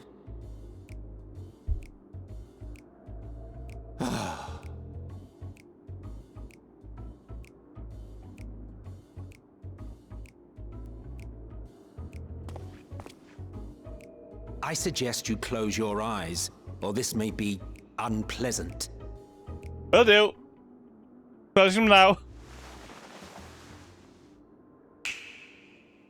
The snap. Ah, yes! I love it. Yeah! You may open your eyes. They're open.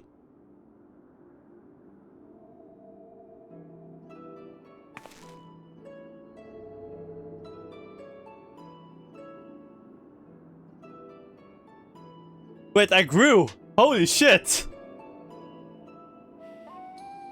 Oh, you even adjusted its size. The better to indulge your whim.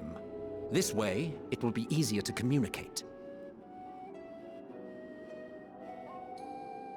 How very thoughtful of you. And may I applaud your artful reinforcement. Without further ado then. Greetings! I am Hythlodaeus, Chief of the Bureau of the Architect. Do it! Sulking beside me is the most honorable Emmett Selk of the Convocation of 14. Emmett. And how might we address you, my new friend? My name is Herocodarius. I come from the future. A fine name. And I'm pleased to see you understand our words. So, tell us, whence have you come? The thinness of your essence suggests you weren't created here. The far, far future. You do not know? Or cannot say? Allow me to ask a different question then. What brings you here?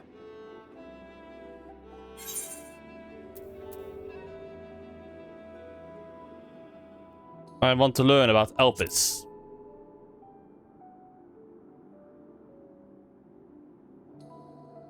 Well now, the same as us. Perhaps Azim wished to come too, but had to settle for a familiar. If she truly wished to be here, then she would be. Right you are. My apologies if we've given offense. The two of us can discern the color of souls, you see, and yours happens to resemble that of a friend. And with your purpose matching our own besides, we jumped to a hasty conclusion. We are here to speak with Hermes, the chief overseer of this facility, which we also intend to tour in order to gain greater insight into the man's work. We, I say, though this is Emmett Selk's charge. I am here only to serve as his guide. And I should be happy to serve as yours as well, by way of an apology for the misunderstanding. Wait, are you suggesting that we bring it along on official business? This thing we know next to nothing about? Yes. If you harbor suspicions, better to keep it close than leave it to its own devices. Wouldn't you agree?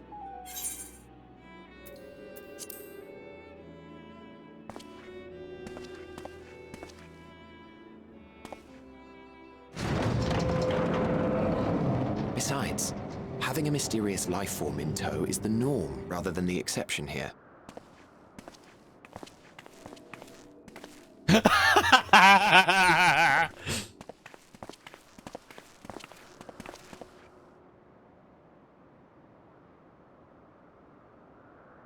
Welcome, my friends, to the testing ground of creation at Heaven's Edge, Elpis. The world unsundered, Elpis.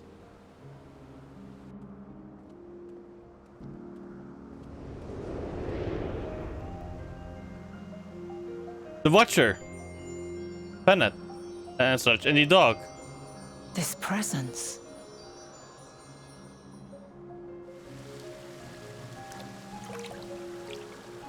Axolotls. Hermes! Visitors! We have visitors!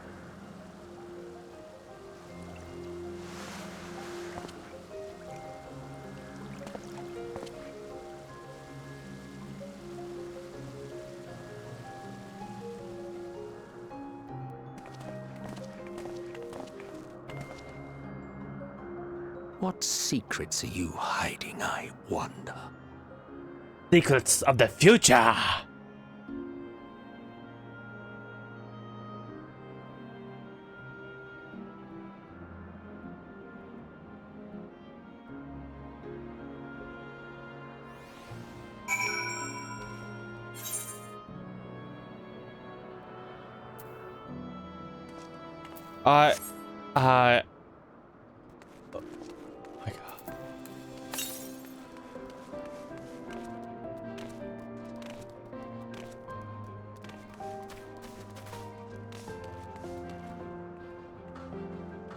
I love this place.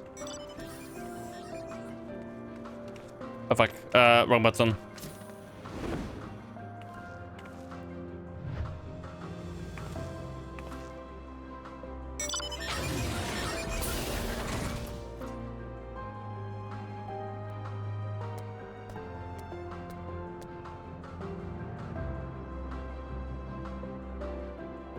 I'm fucking stunned. This place is beautiful.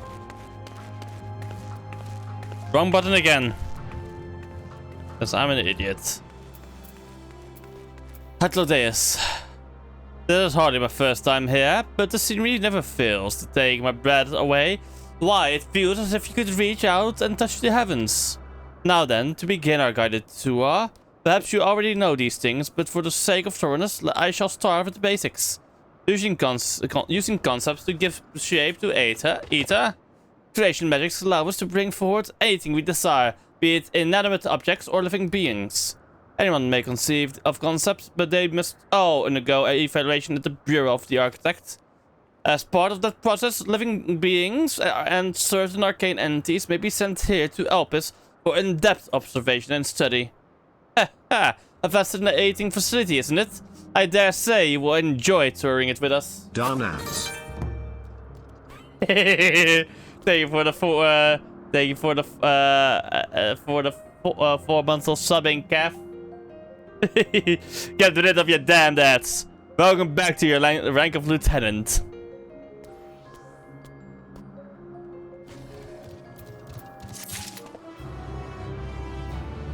Before I forget, let me real quick refill my drink. and grab a snacky. Yes, yes.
Also, I real quick have to do some laundry. I'll be right back again.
laundry has been completed.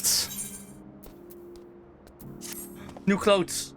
Now then, our friend Hermes, aside from overseeing the facility, he also conducts his own research. Chances are he will be at the main observatorium hub.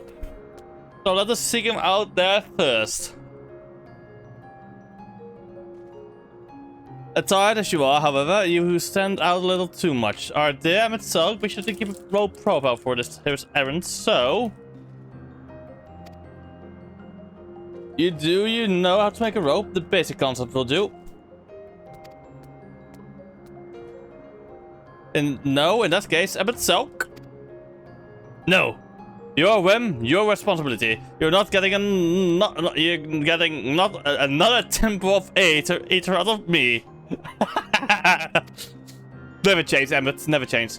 The way he screams sometimes. You'd think he wasn't a nigh bottomless font of magic. Very well, I shall make the rope, but perhaps you can assist. Come, let us search for the requisite material.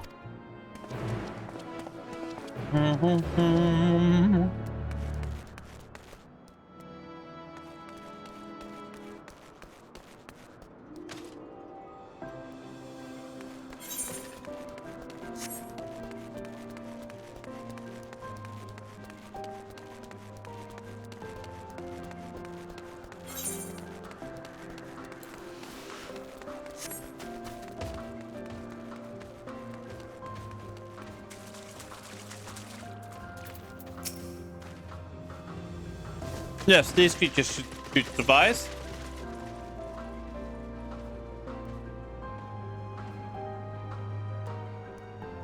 And later, Grove, I want you to use it to capture, shall we say, 2 petal Odai. There are 3 species here. I believe 82 different kinds should serve. Now, I should mention that the strength of the rope is tied, no pun intended, to the strength of its user. As your Aether is still thin compared to ours, you will need to weaken the petal Odai first. Good luck.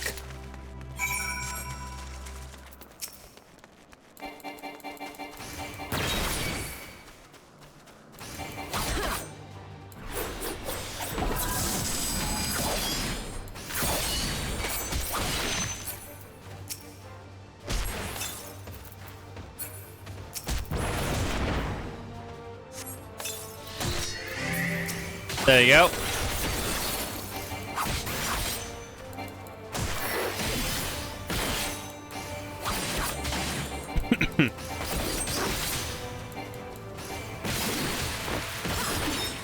Big chat.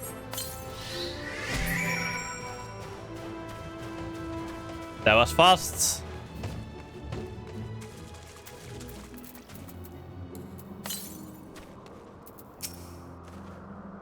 We've got the petal Odai. Come, let us see.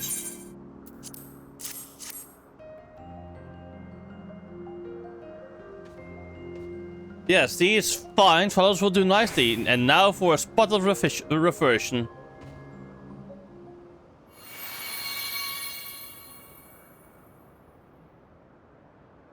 There, it is ready.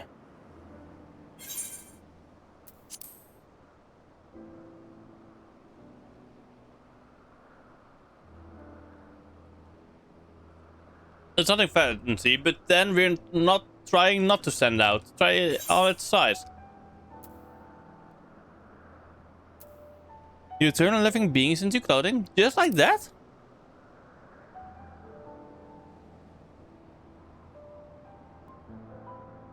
But not just like that. You need to revert them to their constituent Aether first. Lest you wonder why I asked for 2 species, it is due to the difference of their aetheric balance.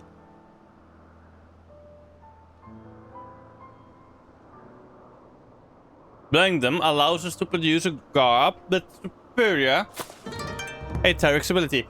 Hi Soupy, welcome Luke Lex, and thank you for the follow, Paroquet. Welcome. How was RV there yet, Soupy?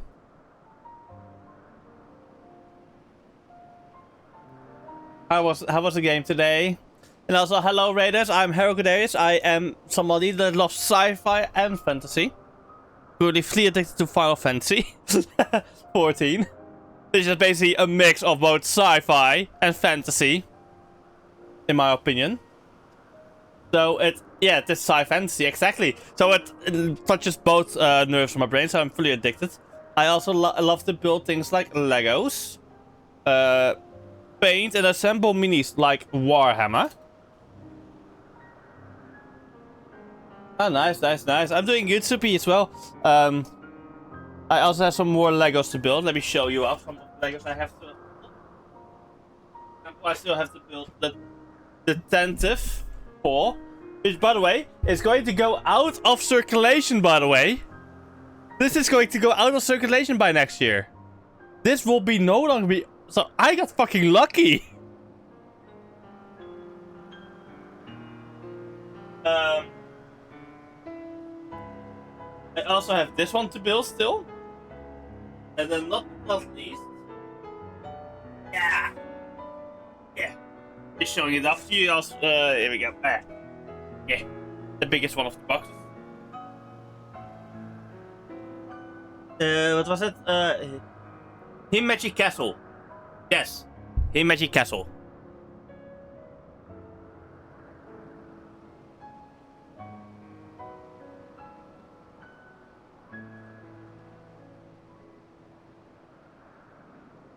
And soon I will also start making Star Wars Legends. So yes.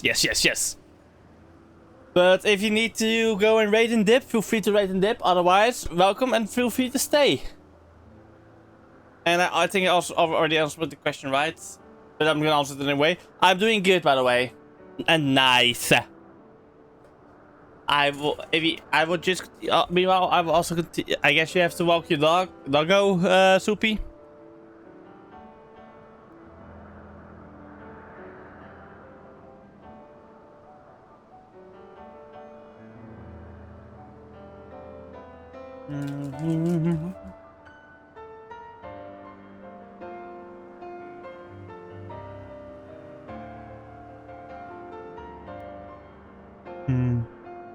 I already fully read the eldest line. Let's go next line. Well, and good to disguise and educated, but it won't fool anyone who can see a word of them. Fair point, but at the very least, this should spare you unwanted attention from casual observers. Avid Silk, and never change. But Silk speaks true. Even dressed like us, your unusual nature will be plain to those who think to look.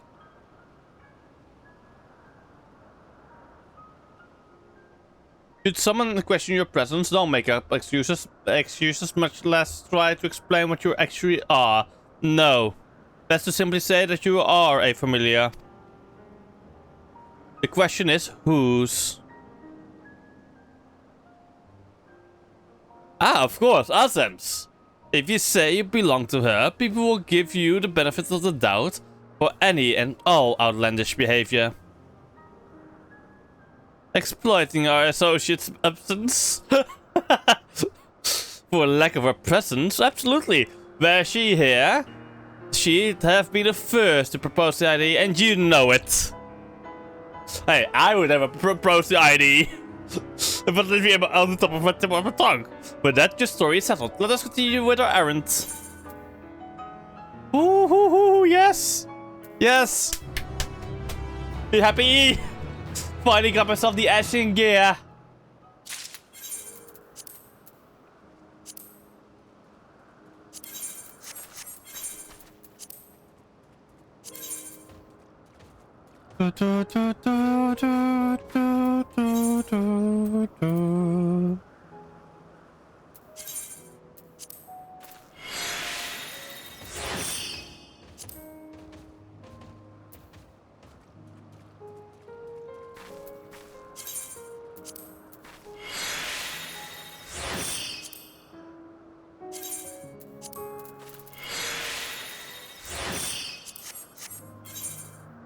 I'm gonna hide my head then. There we go.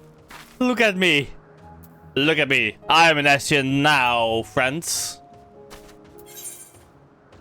Fuck, I can't hide this.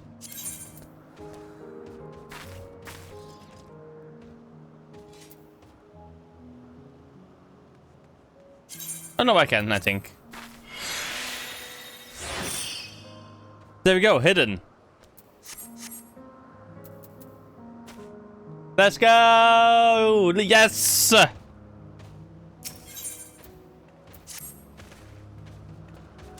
If you are ready, let us continue along the path to Anagnoreasis. The place serves as an observation hub and residents both. Someone there should be able to pinpoint to point us into the direction of Hermes.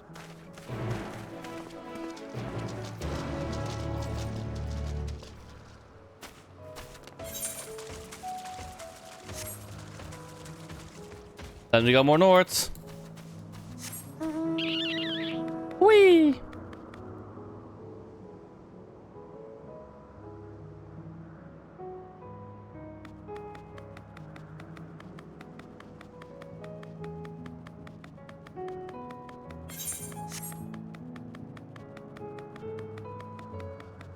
Oh, a Monoceros, aka a fucking unicorn.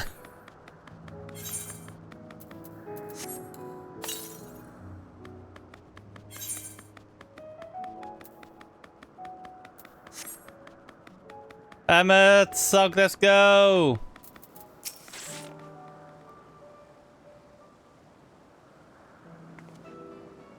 Yes, can I help you? You wish to speak with Chief Hermes. Do you know where we might find him?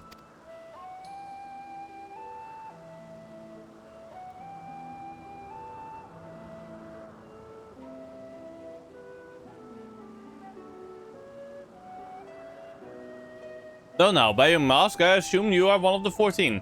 I wasn't aware there was to be a visitation. Between you and us, it's something of a surprise. Surprise. Your discretion in the matter would be appreciated. I see, I see. My lips are sealed. The chief should be out conducting observations as usual. His focus of late has been aquatic creatures, so I expect you will find him at one of the pools here. The pools, you say? Many thanks. Apologies for disrupting your work.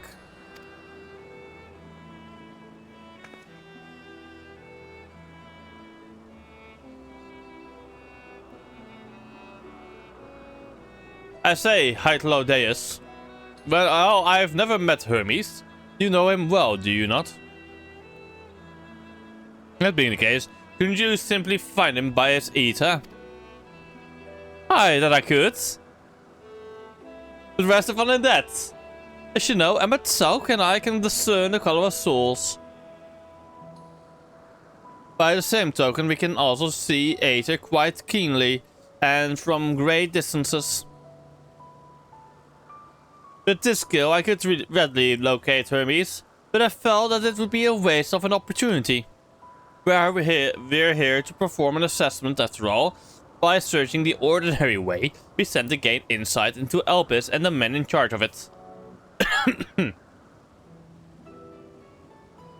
This is as much for your own enjoyment, like as not, but point taken.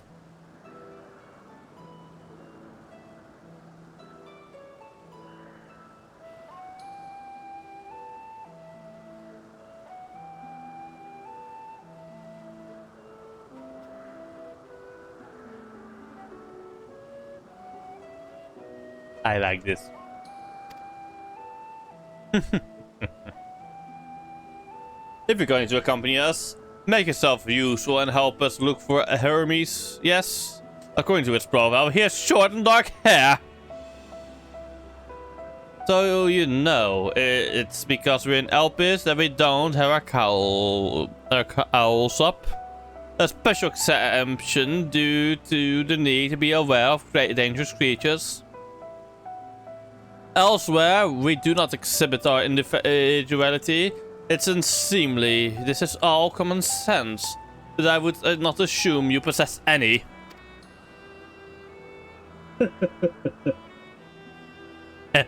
It's a rare treat indeed to be able to search for someone by their appearance And I thank you for humoring me. Come, let us find our man. Let's go. I'm so happy with this line. Oh my god, I'm so happy.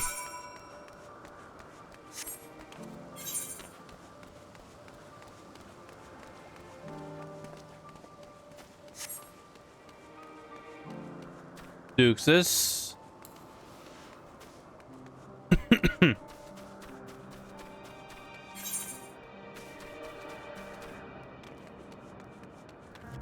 Euclides.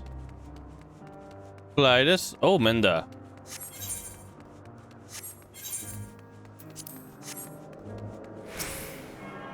A tuning.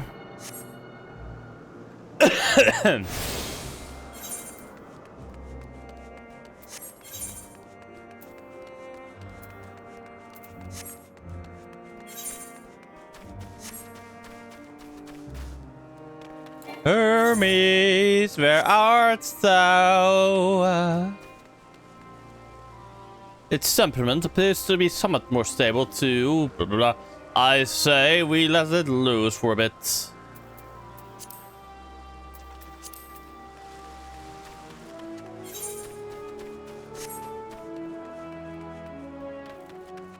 Oh, Gabu.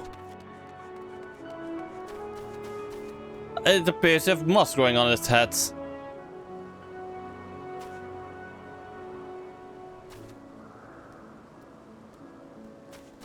Indeed it does. Nicias. Are you lost, my familiar friend? And I notice it's not the safest place to wander unattended. You'd best return to your master's side. Yeah, there's no master here. I am the master. What shall we do, my little ones? Let's put us sunbathing, perhaps. They're enjoying it so far too much. Yeah, no, no.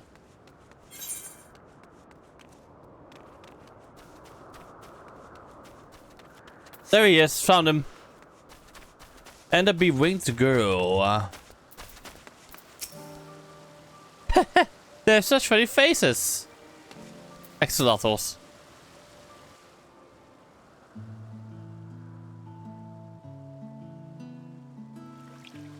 Hello, fan Daniel. Hermes. Ah, you are... Oh. Different. You're different too. You and me. We're alike.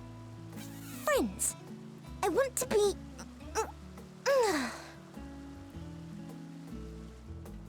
Wait. Please. Wait.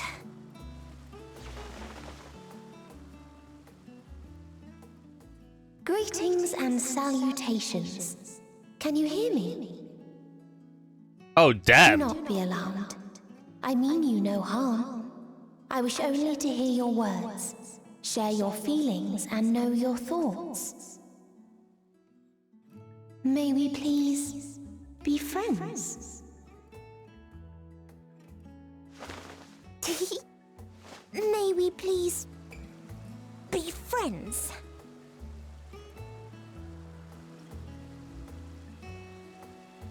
Ah, I see you found him.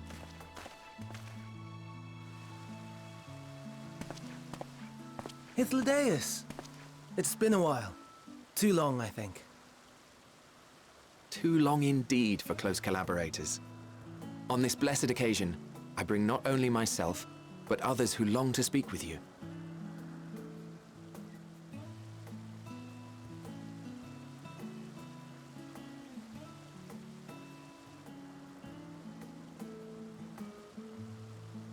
You are of the convocation? Emmett Selk at your service. Do I have the honor of addressing Hermes, Chief Overseer of Elpis? You do? You have traveled far for it. Given your facility's purpose, its remote location is something of a necessity. Would that I didn't have to rely upon a guide. Oh, you wound me. Have I not ever been an attentive and helpful friend? But moving along to more agreeable company, this one we chance to...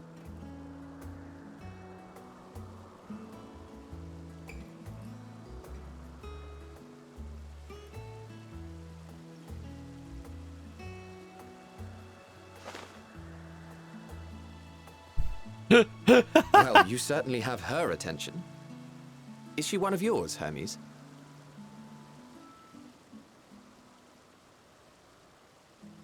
Her name is Meteon. It means shooting star. Meteon, okay.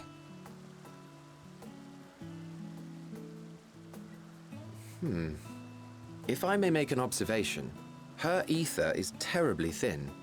I fear she might dissipate at any moment. Nor do I believe you've made a submission to the Bureau. I would remember such a concept if you had. I haven't, as you say. I judged it too early. She's a pet project of mine, still undergoing preliminary testing. But rest assured that I will attend in person ere long. Very well. Being an authority on flying life forms, I appreciate that you are exacting in your work. I shall look forward to your submission. If we have finished with the perfunctory chit-chat, I would discuss official matters. By my coming, I trust you already anticipate the subject. I have an inkling, yes. Please wait to the main building yonder. I shall join you as soon as I've returned these creatures to their homes. What's wrong, Hermes? An ambystoma is missing.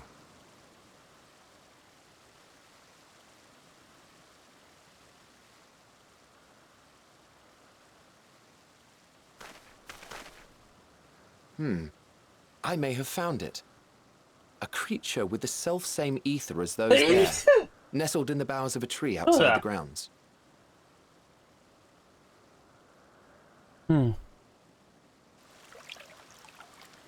You're saying they can climb with their sorry excuses for limbs? The fashion has been to imbue aquatic creatures with the power of flight, ever since the words of Metron created a sky-swimming fish. The ambystomas too can fly, if only slightly, and they could conceivably climb a tree. Whether they can come down safely, however... Excuse me. I'll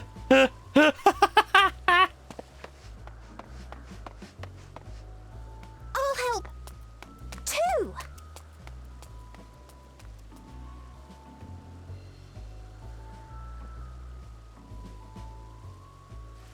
Haven't been... What are we supposed to do with this lot?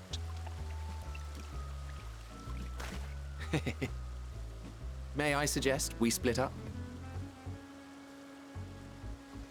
If you would be so good as to assist Hermes, Emmett Selk and I shall keep an eye on these adorable creations in the meantime. Will do, Hitler Deus.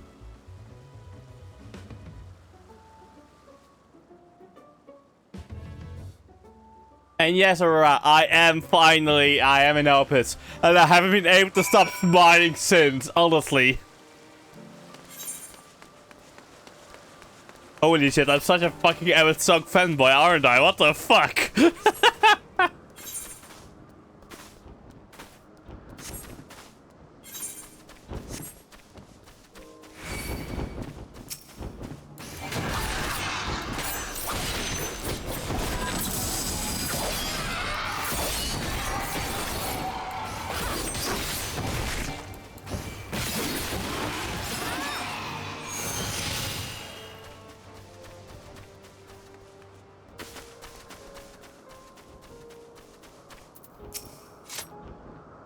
It seems Hermes and Metaion have found a quarry, a creature known in this age as an ambystoma. Yet, though it has been safely extricated from the tree, Hermes appears to have found themselves in quite a predicament.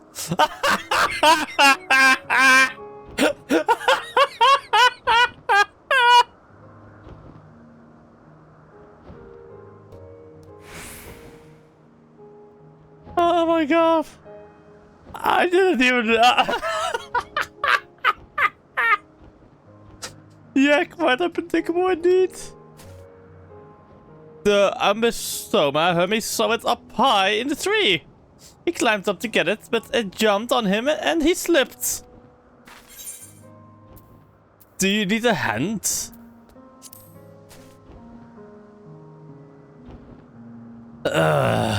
No. I'm fine. A little embarrassed. Now, for your own safety, please stand back.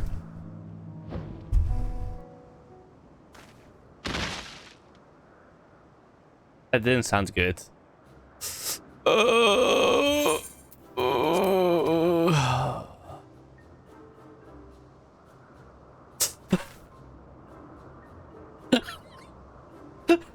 Hermes, are you alright?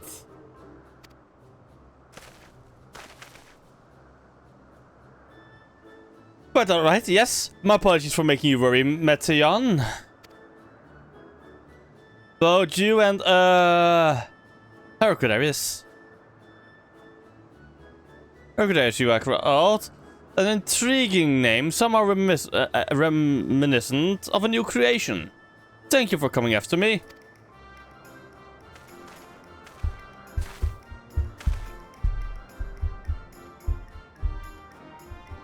As for you, little one, you must be more careful.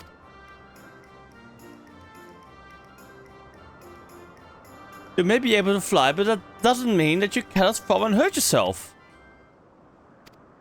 Oh no, I've forgotten all about his fellows. Don't worry about it. MSQ and Hytlodeus are there. Hytlodeus, yes. Truly, what a relief. I must thank MSQ and Hytlodeus when I return to them. But first, with the distractions out of the way. As Chief Overseer of Elpis, permit me to welcome you to our city. I hope you will enjoy your time here. Such devastation! This was not my intention! Hytlodeus.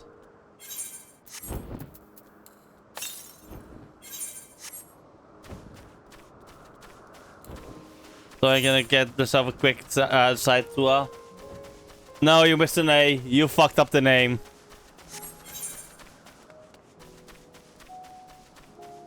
You messed up.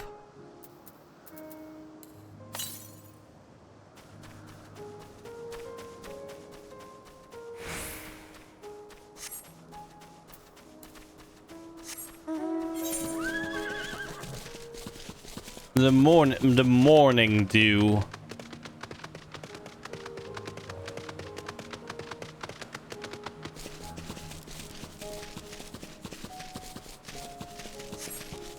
There it is. God, this place is so beautiful.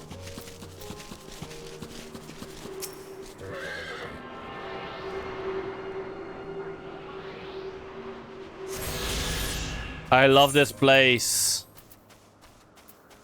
This place makes me so happy.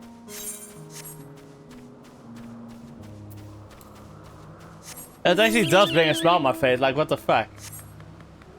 Yes, it is a Hytlodeus.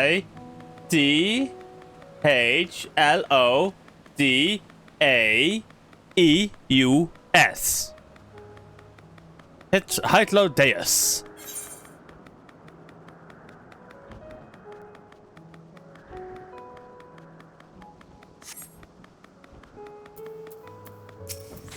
Hermes. Ooh, Ironwood chest gear. Well, we mustn't keep the others waiting. Let us return to Norisis. Let's go. Thunder, Warren, Chavis, welcome.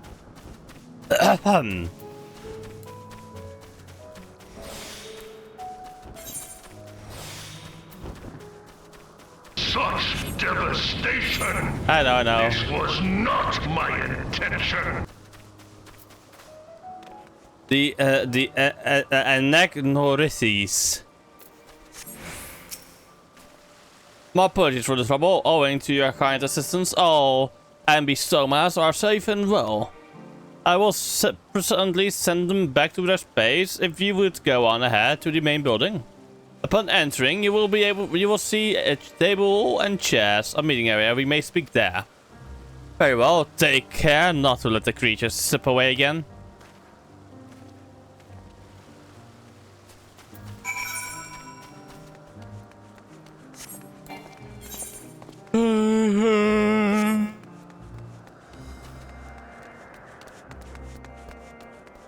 But they will be all so fucking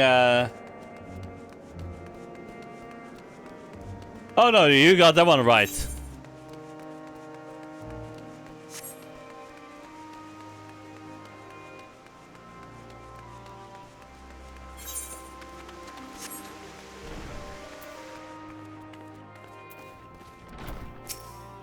Cutscene time.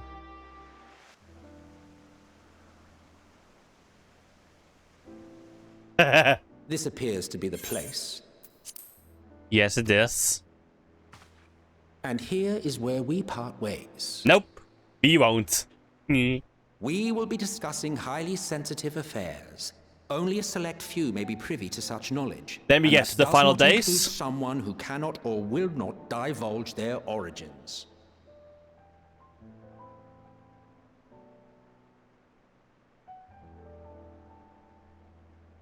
What? Will I have to remove you by force?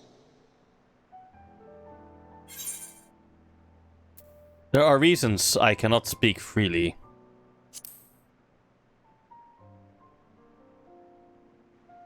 Let's hear them then, these reasons of yours. Who knows? If I deem your mysterious cause worthy, I may even be inclined to offer my assistance. I do not object to her attendance. Hermes, this is highly irregular. Perhaps, but I believe she can be trusted. Meteion would not have taken to her so quickly otherwise. Moreover, the presence of a third party may help me to maintain composure.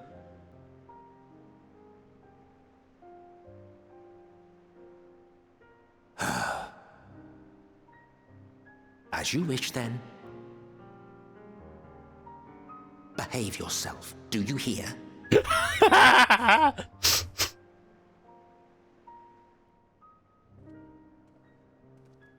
I love it.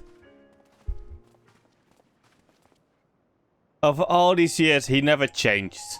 He was always true to himself. So, it's finally happened, then. Aye. Van Daniels declared his intention to step down and named you as his preferred successor.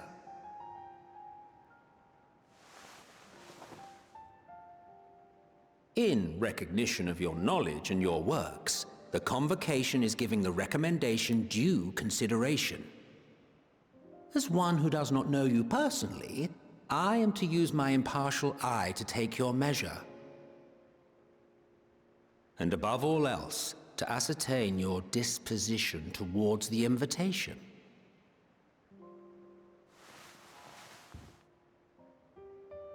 I understand that you and Fandaniel are close. He himself was once chief overseer of Elpis after all. I should not be surprised if you knew before anyone else that he wished to relinquish his office. I did. He told me that when he fulfilled his purpose, he wished to pass the torch to me. A torch you seem none too pleased to accept. Are you so averse to serving on the convocation? No, it's not that. For a humble researcher like myself to even be considered is an honor beyond words. No. What troubles me, what I struggle to come to terms with, is the very fact that Fandaniel is stepping down. Does this not mean that he will return to the Star?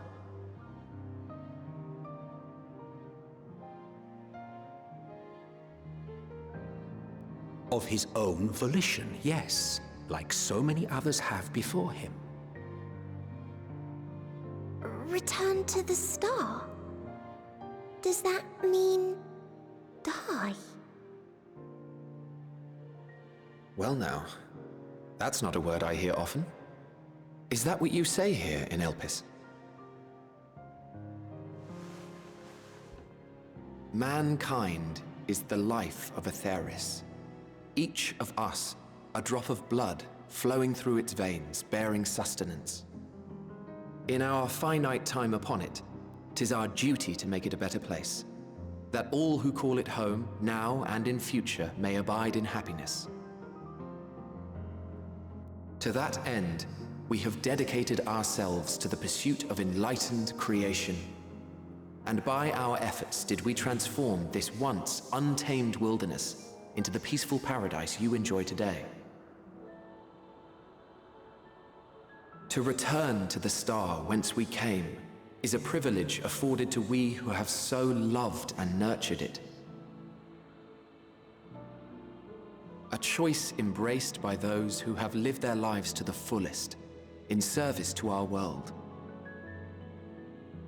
And when they depart upon this journey, it is beautiful, always.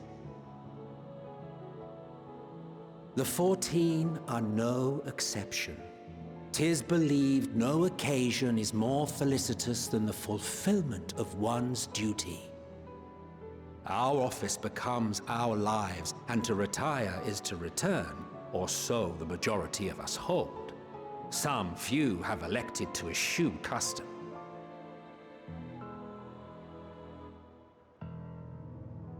Mayhap you feel Fandaniel's deeds do not warrant his return.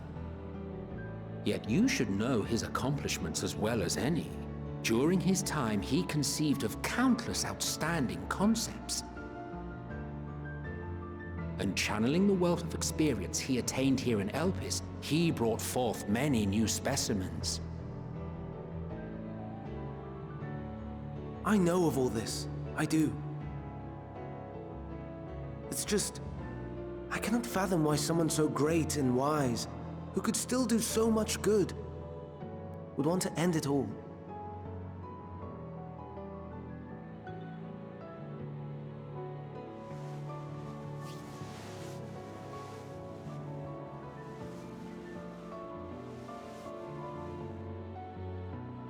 Oh no, I've made her upset.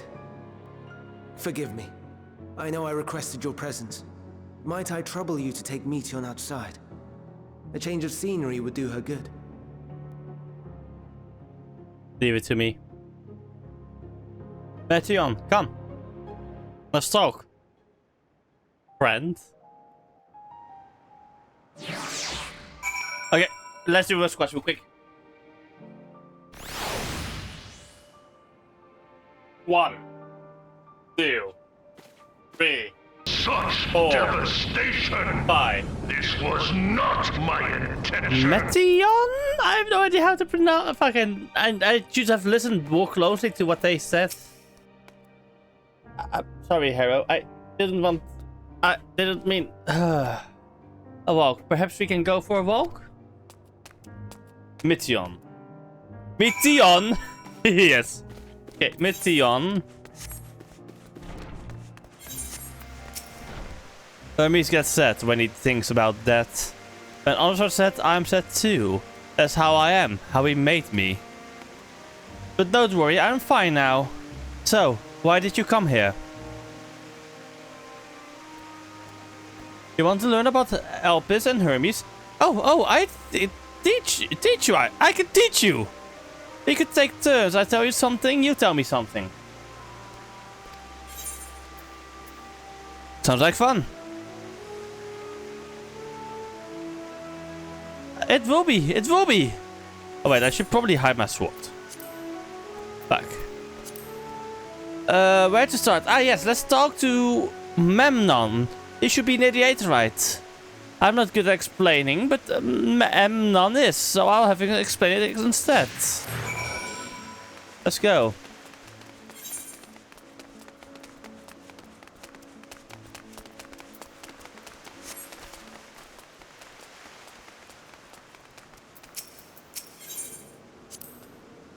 Ah, the Aetheryte. Anyone can use it to teleport anywhere. Or maybe not anywhere. Not to the ground or the or other isles. But actually teleporters. Oh, and permission. Ah, so what is in here is a teleporter. Not an Aetheryte crystal. And what have we here? So, you look like a person. You have the horns and skull of a beast. I assume you are familiar, like Metion is? Is there something you need? This is Harold. Could you teach her about Elpis? Ah, a newly arrived familiar, is she? Very well, I should be glad to introduce our fair facility to her. As you know, it is mankind's duty to make the star a better place. As part of this duty, we employ creation magics to bring forth new life. Oh. No, wait a moment. So, I have a feeling my theory about the creation magics being the cause of the final days is probably the truth. They created something that was too dangerous that caused the phenomenon to start taking place, or they created too much different life forms and with too much emotions, eventually dying because they discarded too much. Over the course of time, a black hole and void came to be, and all they felt was despair and fear before they died. If this is what it is, I'm gonna be fucking. If this is how it goes, I hope I'm gonna be right. Kinda. However, we cannot simply release our works into the world, for it would lead to chaos. No, any and all life forms must undergo extensive testing to determine their fitness to exist. Testing which is conducted here in Elpis. Every candidate is subjected to rigorous study in which we identify their properties, surmise what habitats might be suitable, and speculate as to the effects they may have on the environment and other species. Should it be judged a beneficial addition to the star, it will be allowed to take its place in the world. The two of you were created with the hope of making the star a better place. So heed your masters well and be good, do you hear? We will, Memnon. We will. Thanks for the lesson. You had a turn, now I get a turn. Where did you come from? From a place facing a great threat. I'm gonna say that. Let's see if I can. There's such a place? I had no idea. But this place is important to you. I can feel it. Oh, my power. I haven't told you about it. A creation. Let's find a creation. One not being watched. Then I'll explain my power.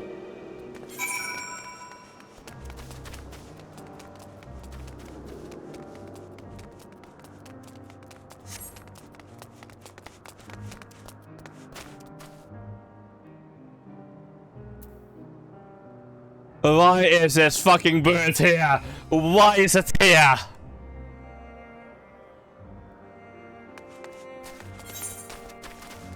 Dust bunnies. Oh. Spriggans? What are spriggans? These creatures over here. Oh, we call them Orii. If there's many, if it's just one, we say Orias.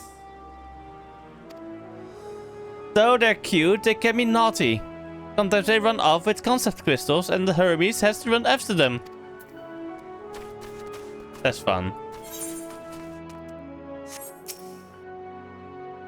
Ah, the spoon bell.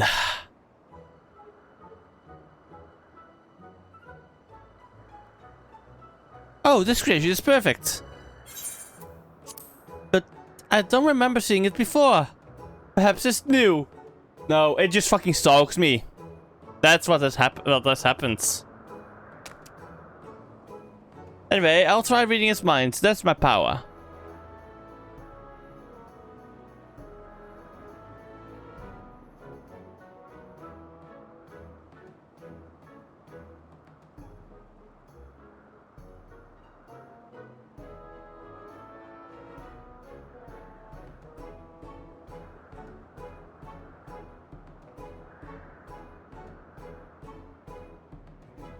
I can't read it. Or maybe there's nothing to read.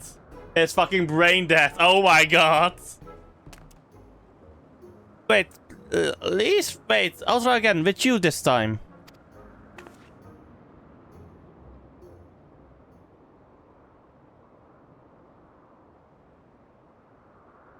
Greetings, can you hear me?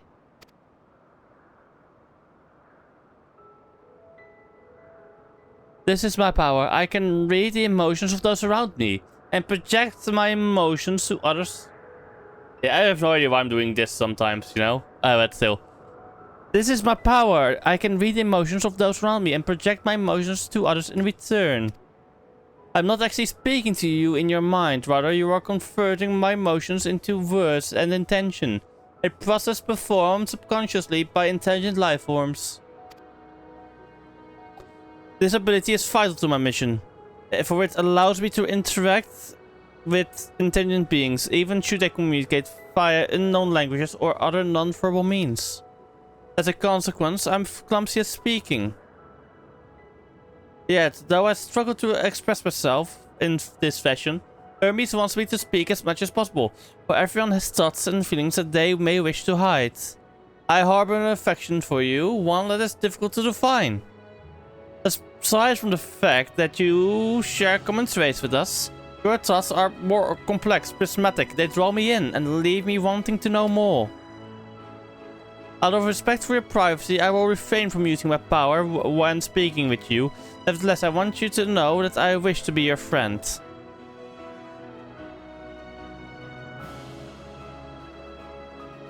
Did you hear me?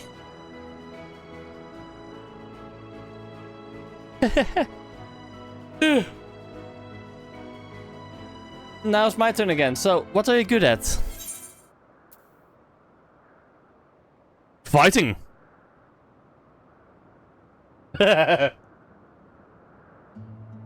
Oh, fighting. That must mean you're strong. Hermes is strong too, but he doesn't like to fight, even when creations fight him.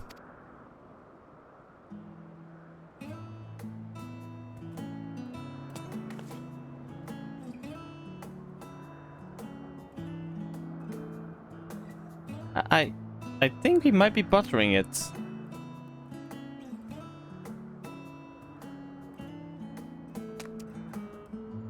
Let's keep going. We'll see. We'll go and see Yuante next. She's usually in a small building, one on the west row.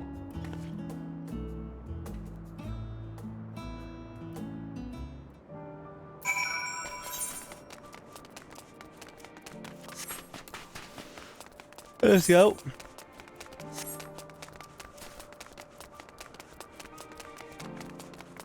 This quest line makes me so happy. Well, if it isn't Mettion, I see you brought a friend today. Greetings, Yuante. An apple. Could you make me an apple? The kind Hermes likes, covered in syrup. I want to share it at Harrow. Oh, candied apple. Hermes is certainly partial to them. Did you know you can't eat Mettion? You weren't made to do so. But I like it too. It may seem that way, but that's due to your ability to share others' feelings. You've taken Hermes' likes for your own. In any case, I can't prepare an apple right now, but I'll bring one for Hermes soon, I promise. I'm sorry, Harrow. I wanted to show you my favorite thing. Then I could ask about yours, but I failed. Don't know what you like. Oh, that's what you like. Yes, yes, I can feel it. Your joy and happiness. And that makes me happy too. Thanks for sharing with me, Harrow. Well, we walked and talked a lot. Maybe Hermes has finished talking too. Shall we go and see? Let's go, Mathion.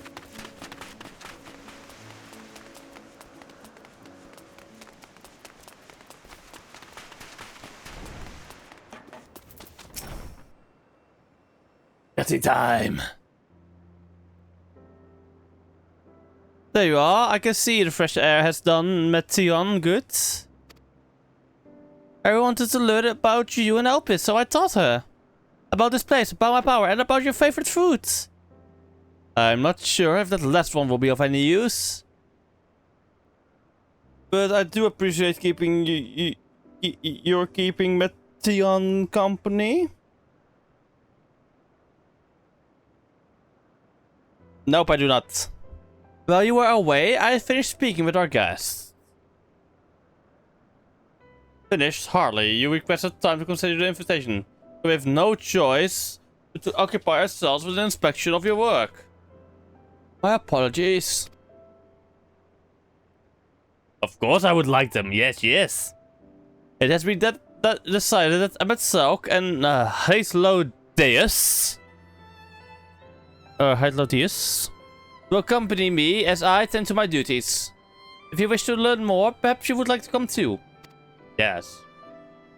I am compelled to remind you that she is in no way associated with the convocation.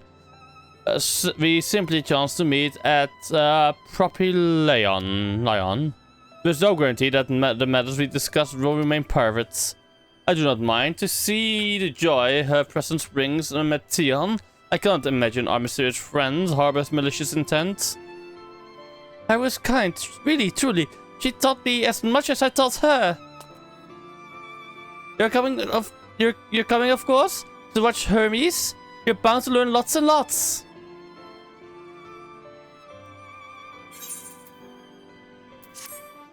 No care, quiet. Yes, yes.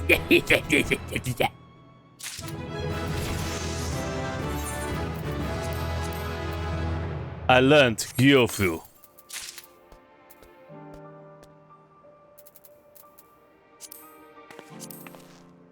Oh? Oh!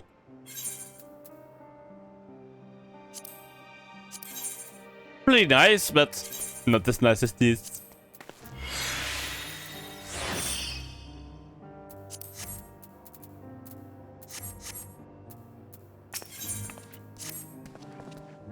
If everyone is ready, there are a few creations I need to check on. First, we shall return to the spot where we found our wayward Bestoma. Have care when you step outside the hub, where there may be more unruly creatures about.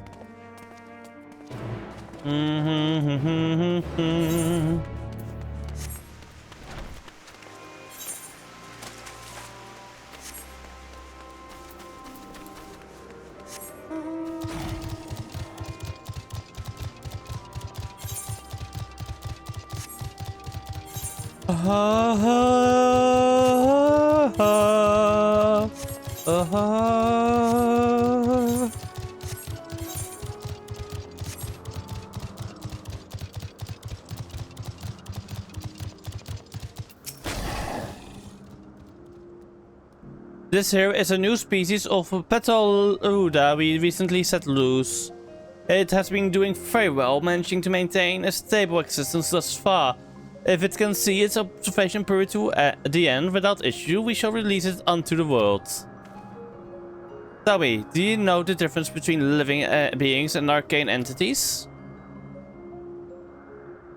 It is the presence of a soul, yet the soul isn't something you can choose to have at will. No, it manifests only in those beings whose forms adhere to the laws of creation, that can endure on their own. Beings that do not fulfill this requirement, such as those spontaneously born of magic or natural phenomena, do not have souls. No matter how much it might resemble flora or fauna, If it lacks a soul, then it is not. Then it is considered an arcane entity. So you see, it is not for mankind to decide what is living.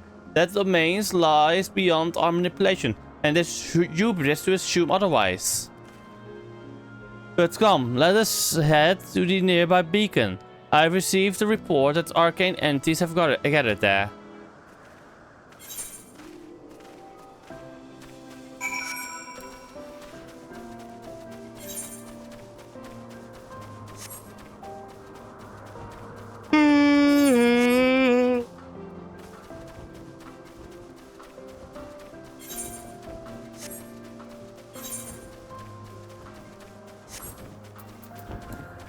I like this place so much. This place is so cool.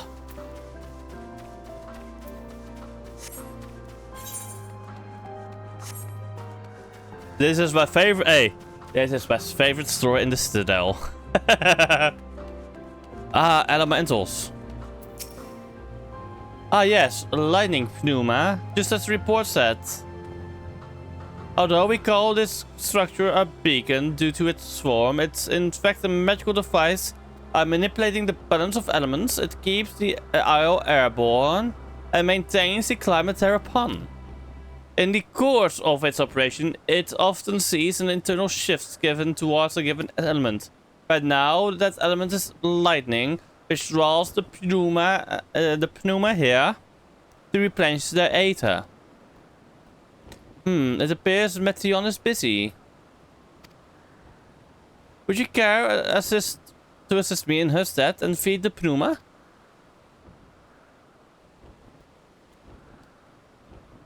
By using this lightning converger, you can harness ambient lightning and focus it into a ball. A veritable feast for our dazzling friends. Go on, give it a try. A fascinating creation, much like yourself, little one. Renowned as Hermes is for his flying life forms, it is a rare privilege to be able to see one of its works in progress. We are meant to be observing Hermes, but instead we're stuck with Meteion. I suppose she herself serves as proof of his prowess as a researcher and creator both. Interesting, you're interesting too. Tell me, how did you find the Bistoma?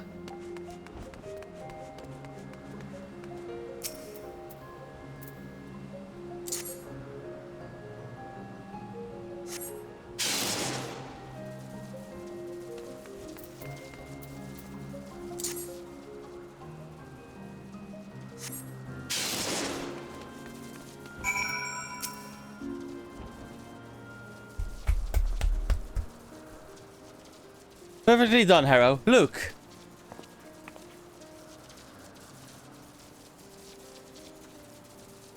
See how they gather to feed? How they express themselves through their actions despite the lack of words? Speech is not the sole defining characteristic of a thinking, feeling creature, nor is silence an indication that they do not possess these qualities. Be it a soulless arcane entity such as the Pneuma, or an ephemeral life form such as the Petalhuda, all seek to perpetuate their existence, to survive. Is Meteion a living being?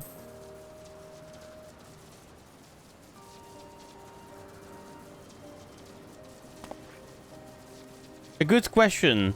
I can answer it from a theoretical standpoint, but it ultimately falls to the Bureau of the Architect to pass judgment. Those with exceptional vision, such as Hytlodeus, may be able to ascertain her true nature. But to me it doesn't matter. She is herself, and that is all I need to know.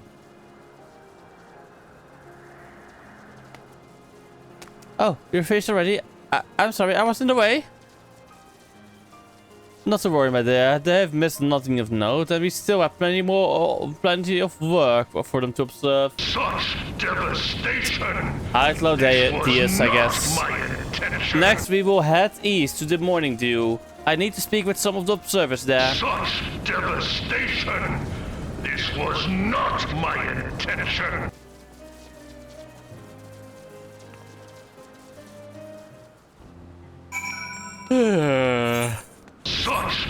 devastation! How many did I fuck up? This was not my intention!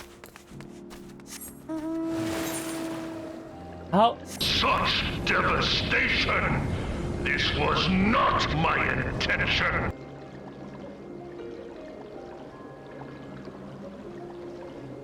Hello, Deus. Yes. Hello, Deus. Or Hitler Deus. Hitler Deus.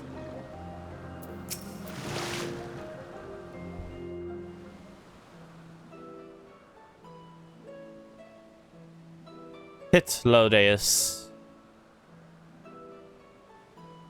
Amazing, is it not? The Ampelos, one of our newest subjects. No, there's a Gabu. Hey, you can't tell me otherwise.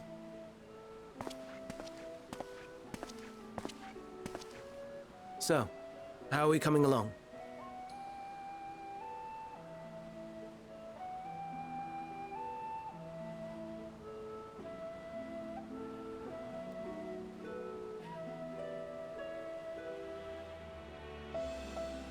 Oh.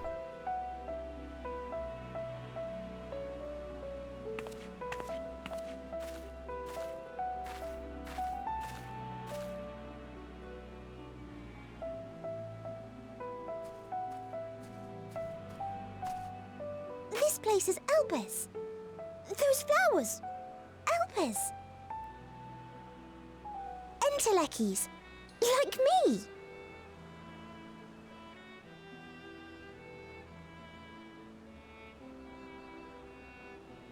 They are a product of Elpis, and so named for their birthplace. A happy accident, born of the hands of a former researcher who loved beautiful blossoms. Unique for how they change color, to reflect the emotional state of those nearby. Though be it here or elsewhere, they are seldom seen in any hue save purest white. Reflect the emotional state, you say? By what means do they achieve this? In creation, there exists an energy wholly apart from ether, one driven by emotions. In like manner to how we manipulate ether, this flower is subject to the influence of said energy.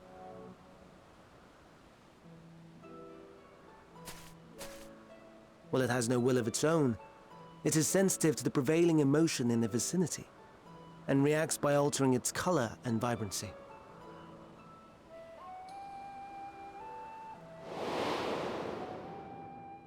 Akasha? It is one of the unseen energies defined by Harnish alchemical theory.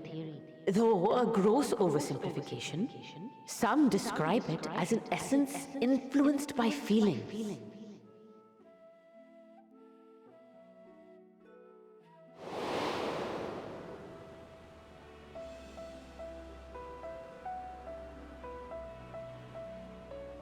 Akasha.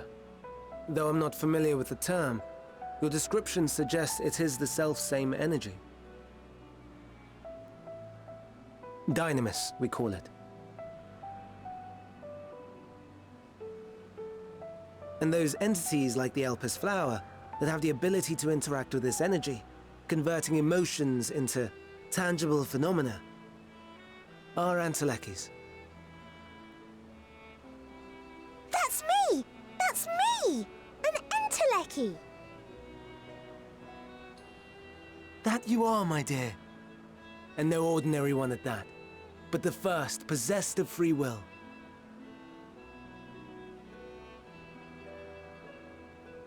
Wait.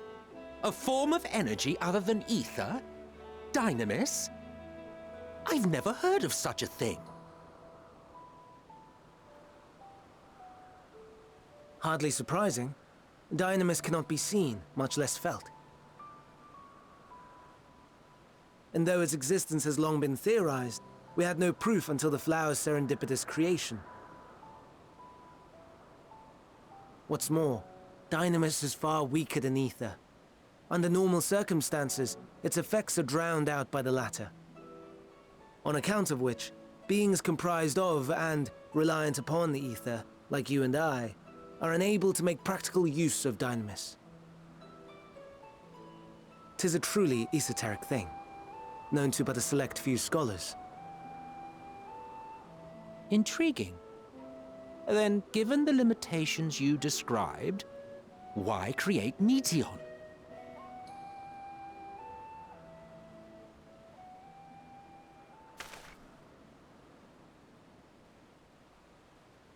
Our star, Aetheris, is especially rich in ether, so much so that its name is derived from it. However, when we consider all energy in existence here and in the vast space beyond, dynamis may account for as much as 68.3%. The more abundant form by far. Were we able to control it, we could open the door to limitless possibilities. Why do I have a feeling It's I'm not correct? unlike a gently flowing stream, unable to break through the dam of ether barring its path. But if we could imbue the stream with the vigor of a raging river...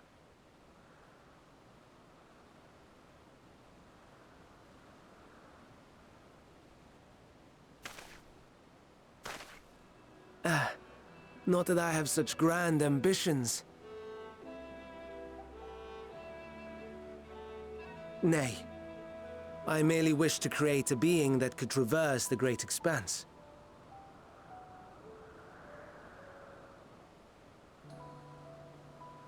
The relative scarcity of ether beyond the bounds of this star was a concern. And so, I looked to another source of energy by necessity.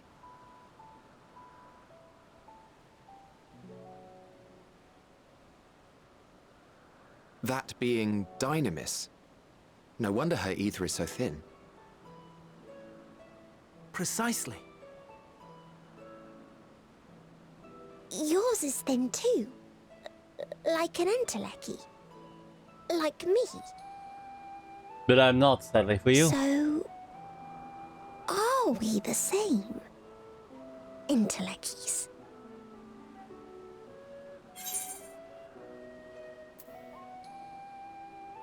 If I'm thin, then it's... yes, I can imagine I'm a soak. If I'm thin, then it's because I'm a soak didn't do a proper job.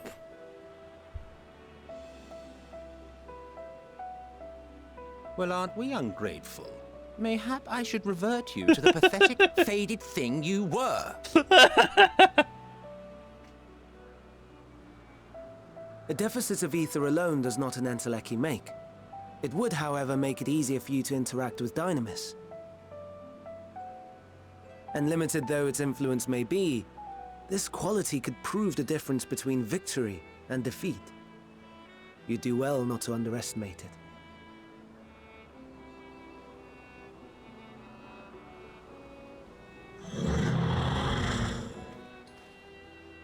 Oh dear.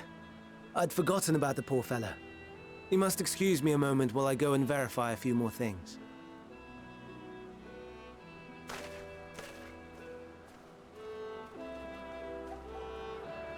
Oh my god. They create something that's caused the fucking dynamics to go rampant, causing the final days.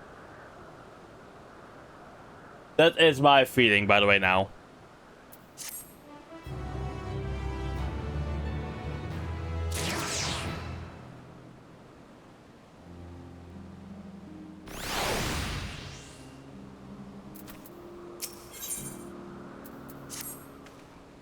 Not that I or anyone else would be able to make use of it, even if we knew. But it irks me to discover that there is an entirely different form of energy, and no one told me! That Puzzle Grievous aside, Hermes' knowledge is undeniably impressive, given that there are none among the 14 who specialize in the Celestial. He would be a welcome addition. Assuming he can be persuaded to join, that is. I still can't understand this hesitation. Why did you join the convocation? Oh, you wish to know why Abbot Sog was chosen for the convocation? I should be glad to share the tale. It began when... Not another word. Lest you've forgotten, we're here to learn about Hermes. Not me. My misspent youth is not your concern.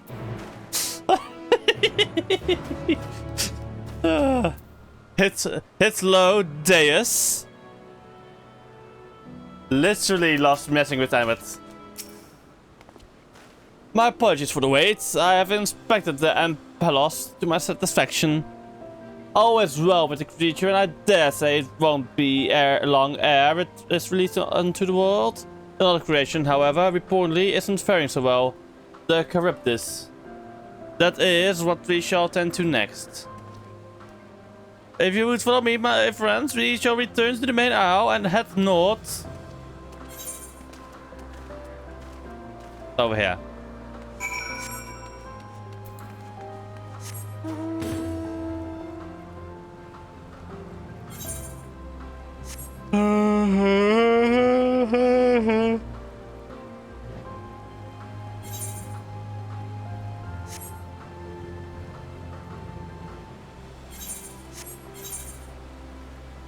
I'm enjoying this far too much yet. Oh my god, I'm loving this so much.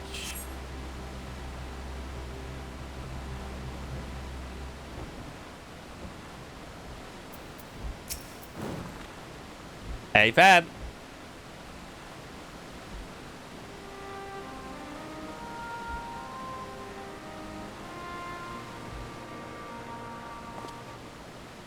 I understand there is a problem with one of the Charybdis. Yes, that's right. I should know the Charybdis is based on a sea creature. Owing to adjustments to enhance its affinity to wind, it is capable of flight. The specimens created from the concept could all fly without issue, but a problem arose in subsequent generations. The third generation was born with an etheric balance leaning strongly towards water. Its aquatic origin is reasserting itself, it would seem. The result being its affinity to wind is diminished, and it cannot fly no matter what we try. We can't get it to rise even the slightest bit. For such a change to manifest in so few generations, I fear they are too unstable, flawed. With your permission, I will refer to creatures and recommend the Bureau that the concept be revised. With its etheric balance leaning towards water, the Charybdis would indeed struggle to manipulate wind. It is too early to conclude that it cannot fly. Having failed at first, it may simply have developed a fear. I shall transform and fly with it, helping it to manipulate the wind until it finds its wings. What? You didn't go to such lengths.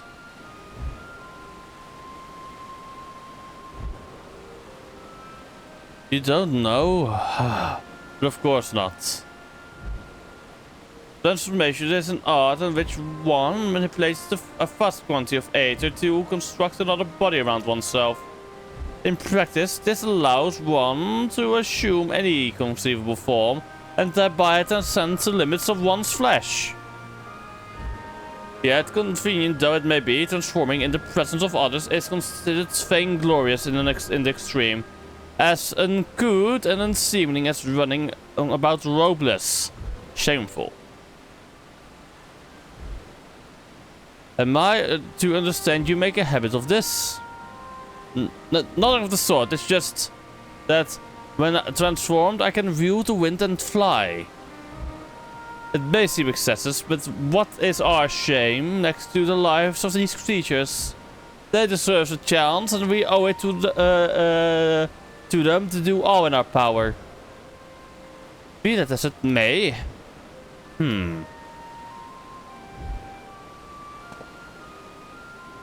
Yes, I believe I have a solution, Emmet Selk. May I trouble you move that Charybdis away from its fellows, somewhere out of sight?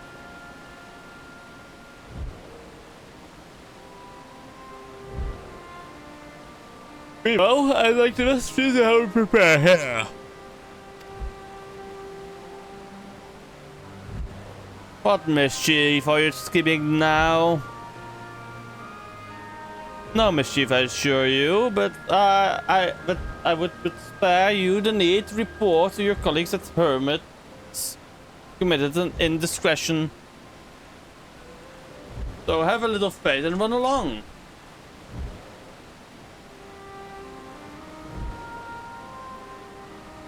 I trust you don't mind.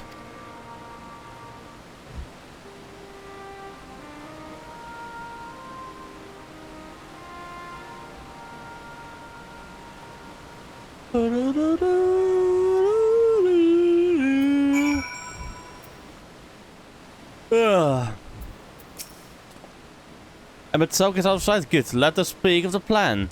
It's a stroke of genius, really. We have Emmett Selk training Charybdis. Aside from being able to fly and transform, he can readily see the age currents. And with his adept spellcraft, he can employ suitable wind magics to guide the creature along.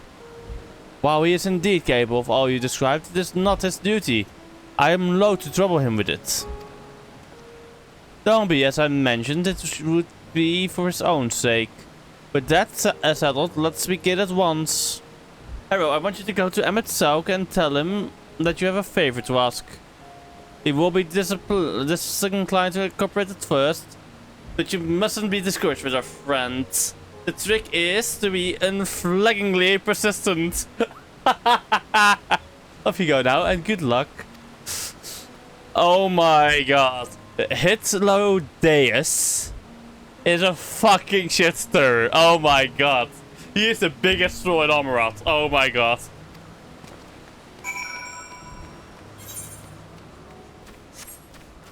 And I'm all the more for it. Oh my god, I love it.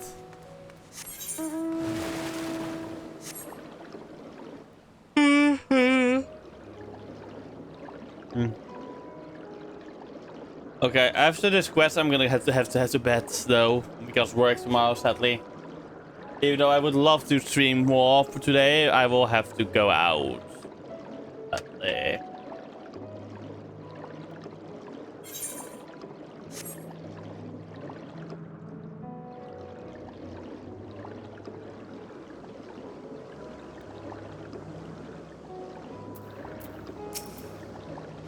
Yes, indeed.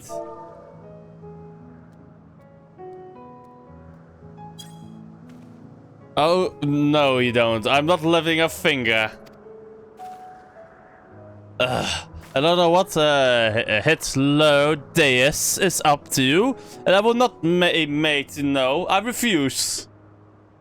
If Hitlodeus is to be believed, relentless insistence may serve to wear down the ever-wary Emmett Selk. Please, Emmett Selk.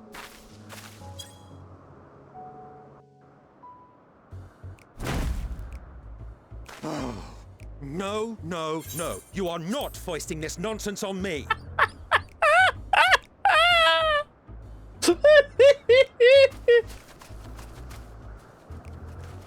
I'm given to understand you have the power to help the Charybdis, and should be quite willing to do so. And so I appeal to your better nature, most benevolent Emmett Selk. Please teach it to fly. Or else Hermes will transform. Right now.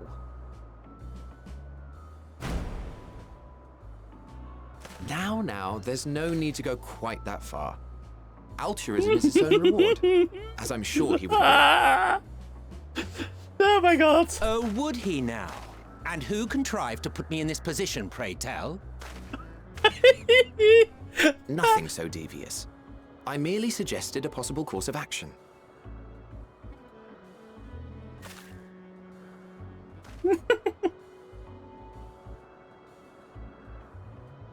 Please, Emmett Selk. Please. Please, Emmett Selk.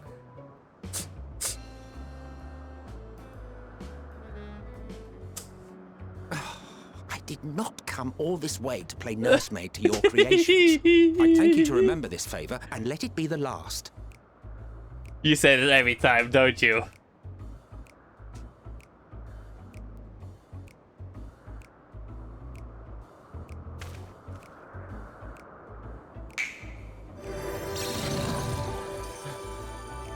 I have the same mount. I will aid it once it has taken to the air. It falls to you to shepherd it skyward.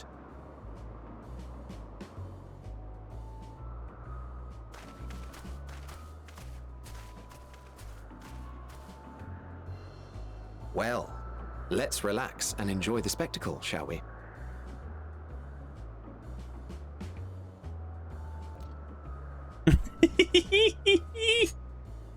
And it's so cool, I get like it.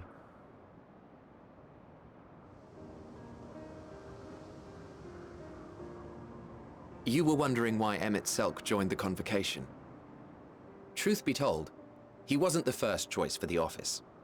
I was, on the strength of my ability to see ether. But I declined the offer.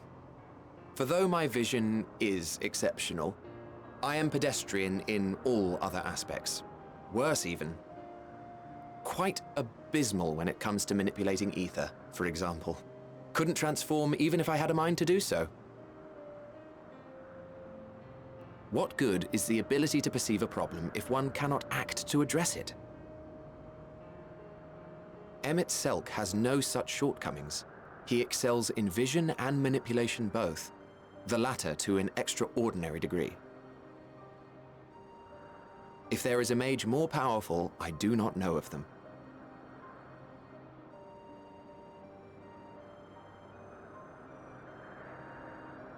Thus did I recommend him for the office in my stead. And I wasn't the only one. Far from it. Countless others vouched for his skill and character. People the world over, to whom he had previously lent a helping hand.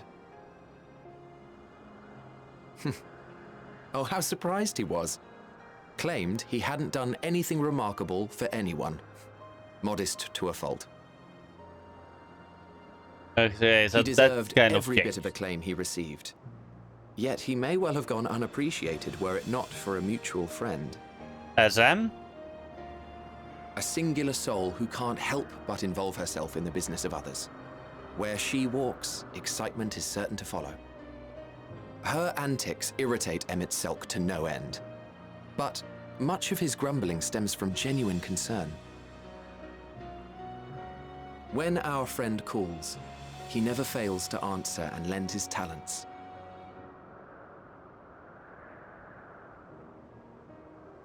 And in the course of doing so, he himself came to be recognized and respected by those around him.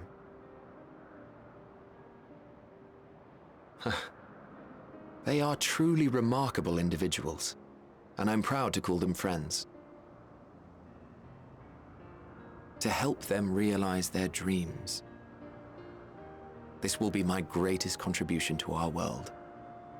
And when they have fulfilled their respective purposes, so too shall I have fulfilled mine, and together we may return to the star. Look at me, spilling my innermost secrets. I can't seem to help it with you. I guess I will tell you the truth. I can only assume it is due to the color of your soul. I just don't understand how you can be so alike and yet so different.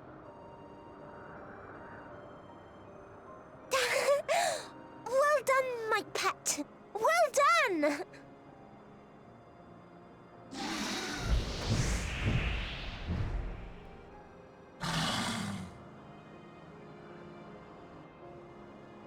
Ah, yes.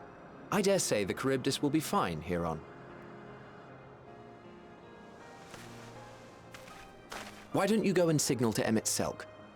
Let him know that his arduous task is at an end.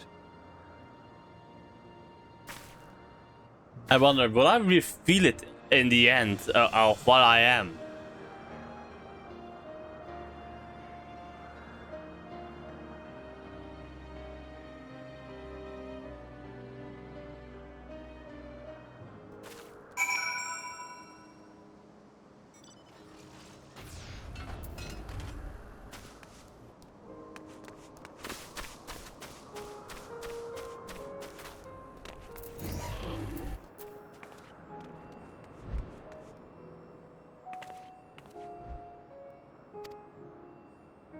Next guy say sorry me. Yeah, so wait a bit.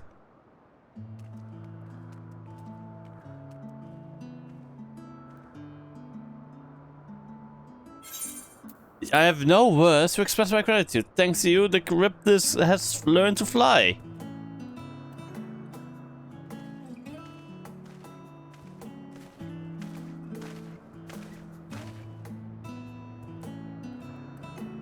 And Hero and I could relax and have a pleasant chat. I'm sure you did. The creature needed some small assistance at first, but soon it was flying more or less on its own. I doubt you will need to repeat the lesson. It was truly impressive.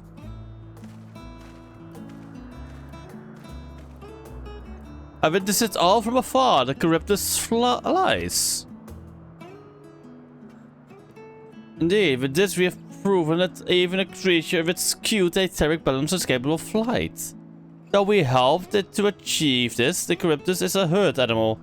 They may well aid their struggling kin in like fashion, if and when the need arises. Keeping this in mind, I bid you continue observing them.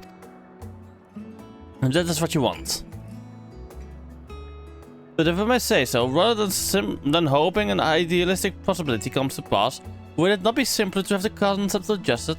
That way we could guarantee that such anomaly and that anomalies such as this specimen are never born in the first place. These creatures are already here. We will spare no effort in giving them a chance to survive. As you wish, Chief. As you wish.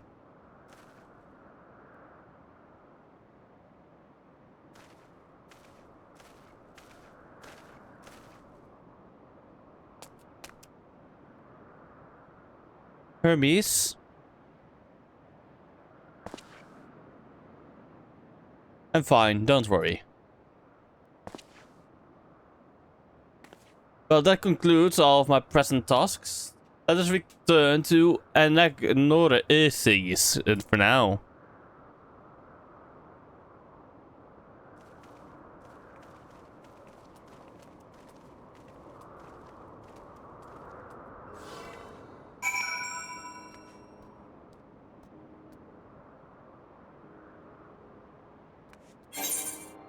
Oh. Yes. Here, have an Archon loaf.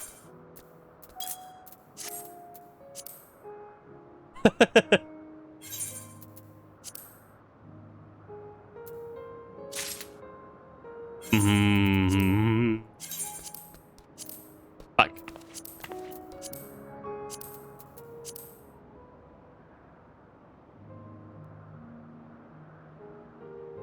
Now this is what I call amazing. Look at this. Look at this. Look at this outfit. This fits my VTuber lore so well. I know. Alright, time to go to Emmett Silk. My boy Silk.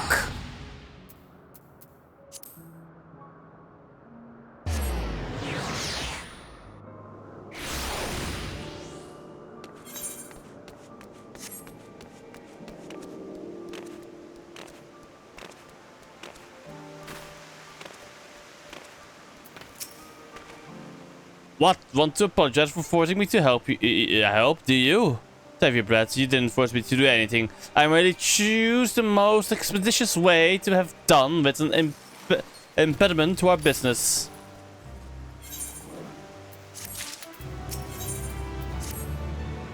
Hey, Shadow. Hi. Tell me, Hero. In the course of watching me, have you learned aught of value?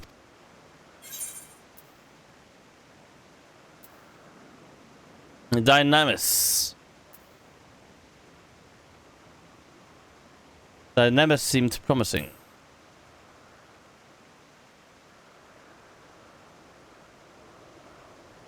Dynamis, you say?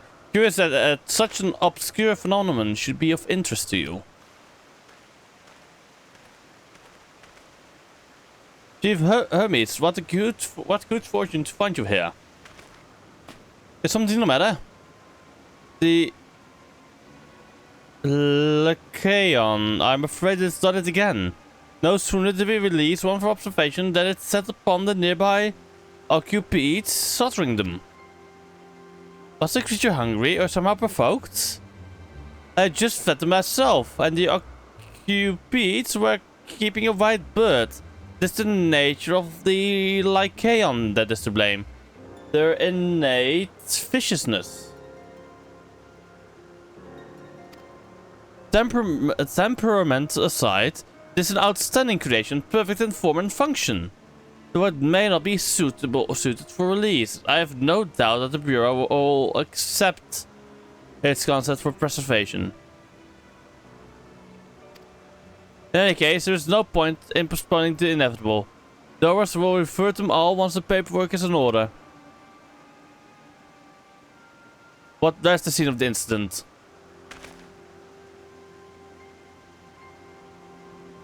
Just off the path to the 12 wonders. As you make your way, you should see it on the left. I don't know if Doris is still there, however. Hermes, wait!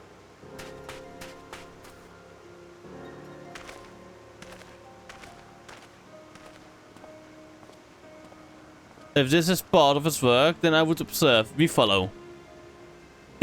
I don't think this is really part of his work. More of his... He doesn't like to see that, is it? Oh my god, so that is why he turned insane with such self-hatred. He feels like he failed everyone. Oh. During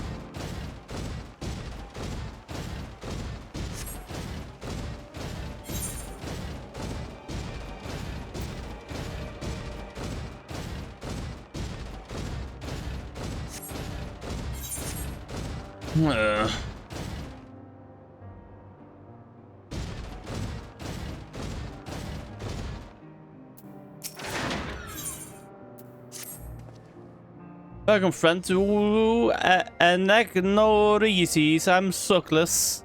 Yes. Oh, a soul-bearing familiar. A familiar must have a mission, and yet you offered no message and carry no cargo. Are you perhaps here for the purposes of observation? Yes, that must be it. In which case, you need only mention my name to Charmion. Charmion. And she will be able, or she will gladly give you a tour of our domain, so get all in.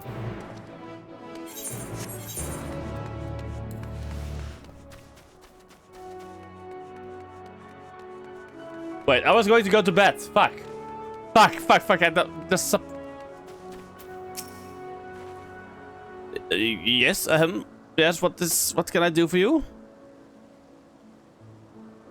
Oh, is it an overseer Suckless wishes to me to act as your guide? Oh, okay, yes. Academia Anida. Surely there are other more experienced individuals who could provide a more comprehensive... this grumbling is hardly constructive now, is it? Yes, the task is set. The hook door. Let's begin.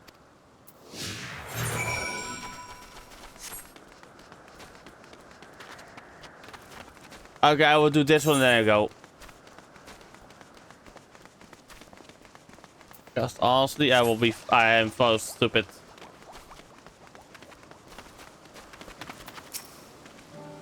Oh, come in, I'm with your friends. That sounds familiar. Why, you appear so astute and deliberate in your thinking. I should very much like to make an extended study of your composition and consciousness. Oh, do forgive my forwardness. It is my duty to chart the behavior of familiars, and I find it ever so diverting. Arcane servants are already permitted to roam the world at will, you see, but our research here is given special dispensation. Master subjects are properly registered as concepts, of course. Yes, good night, Swadak. Yes. No. And on that note, we really must be moving along. Except lively, Harrow. Because I am alive with the soul. My soul is that of Atom. I am Atom. Azam, yes.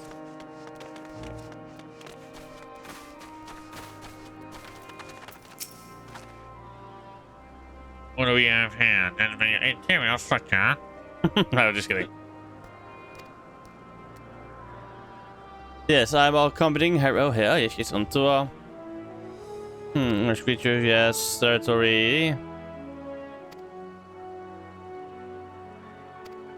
Yes, okay, we'll see with due caution.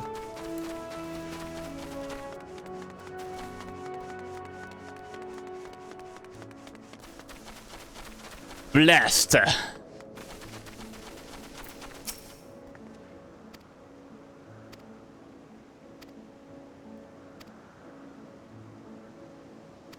I'm just skipping through it. I'm just reading it because honestly, these quests for me are like not that important, but I love this area. I want to learn as much as possible. Bit. In a way.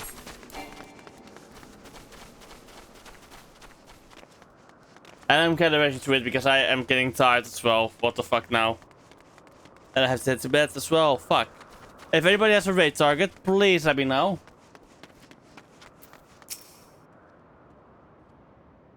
Otherwise, we will go and raid out to... Who can I raid out to, actually? We can raid out to Peachy, who's doing Evansward MSQ. Yes. We will raid out to her, then. I see. You've completed the tour. Yes, yes, yes. Almost. We spoke with those in charge of the various facets of anagnosis. But I thought it would be fitting. Yes, yes, yes. And with you. I see, yes. It requires levels of passion and patience. I'm glad we could help you further your worldly education. And I'm glad to see you enjoyed the experience at least. I hope you did. You are truly a masterpiece of creation. Only a soul-bearing familiar could demonstrate such robust cognitive and quantitative faculties. Were you perhaps designed to inspire others? I feel something special has been woven into your aura. You have an intriguing presence, to say at least. Please stay a while and share more of your thoughts with us. Yes, I second this invitation. In all the long years I have resided here, never have I encountered such an unique entity, and one of essence, no less.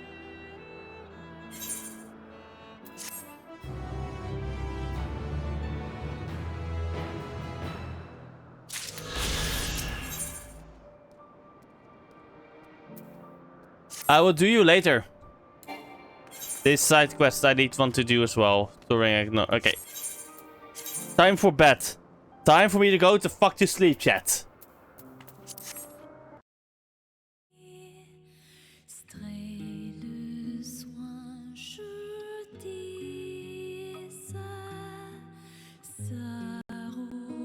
Okay, we're gonna go and raid out to Peachy. I will see you all next time.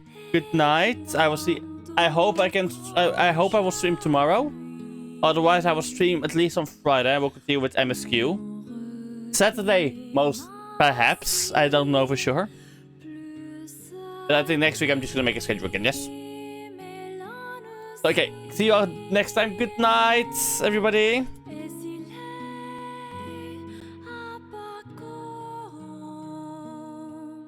Here's my socials. And here's our raid message.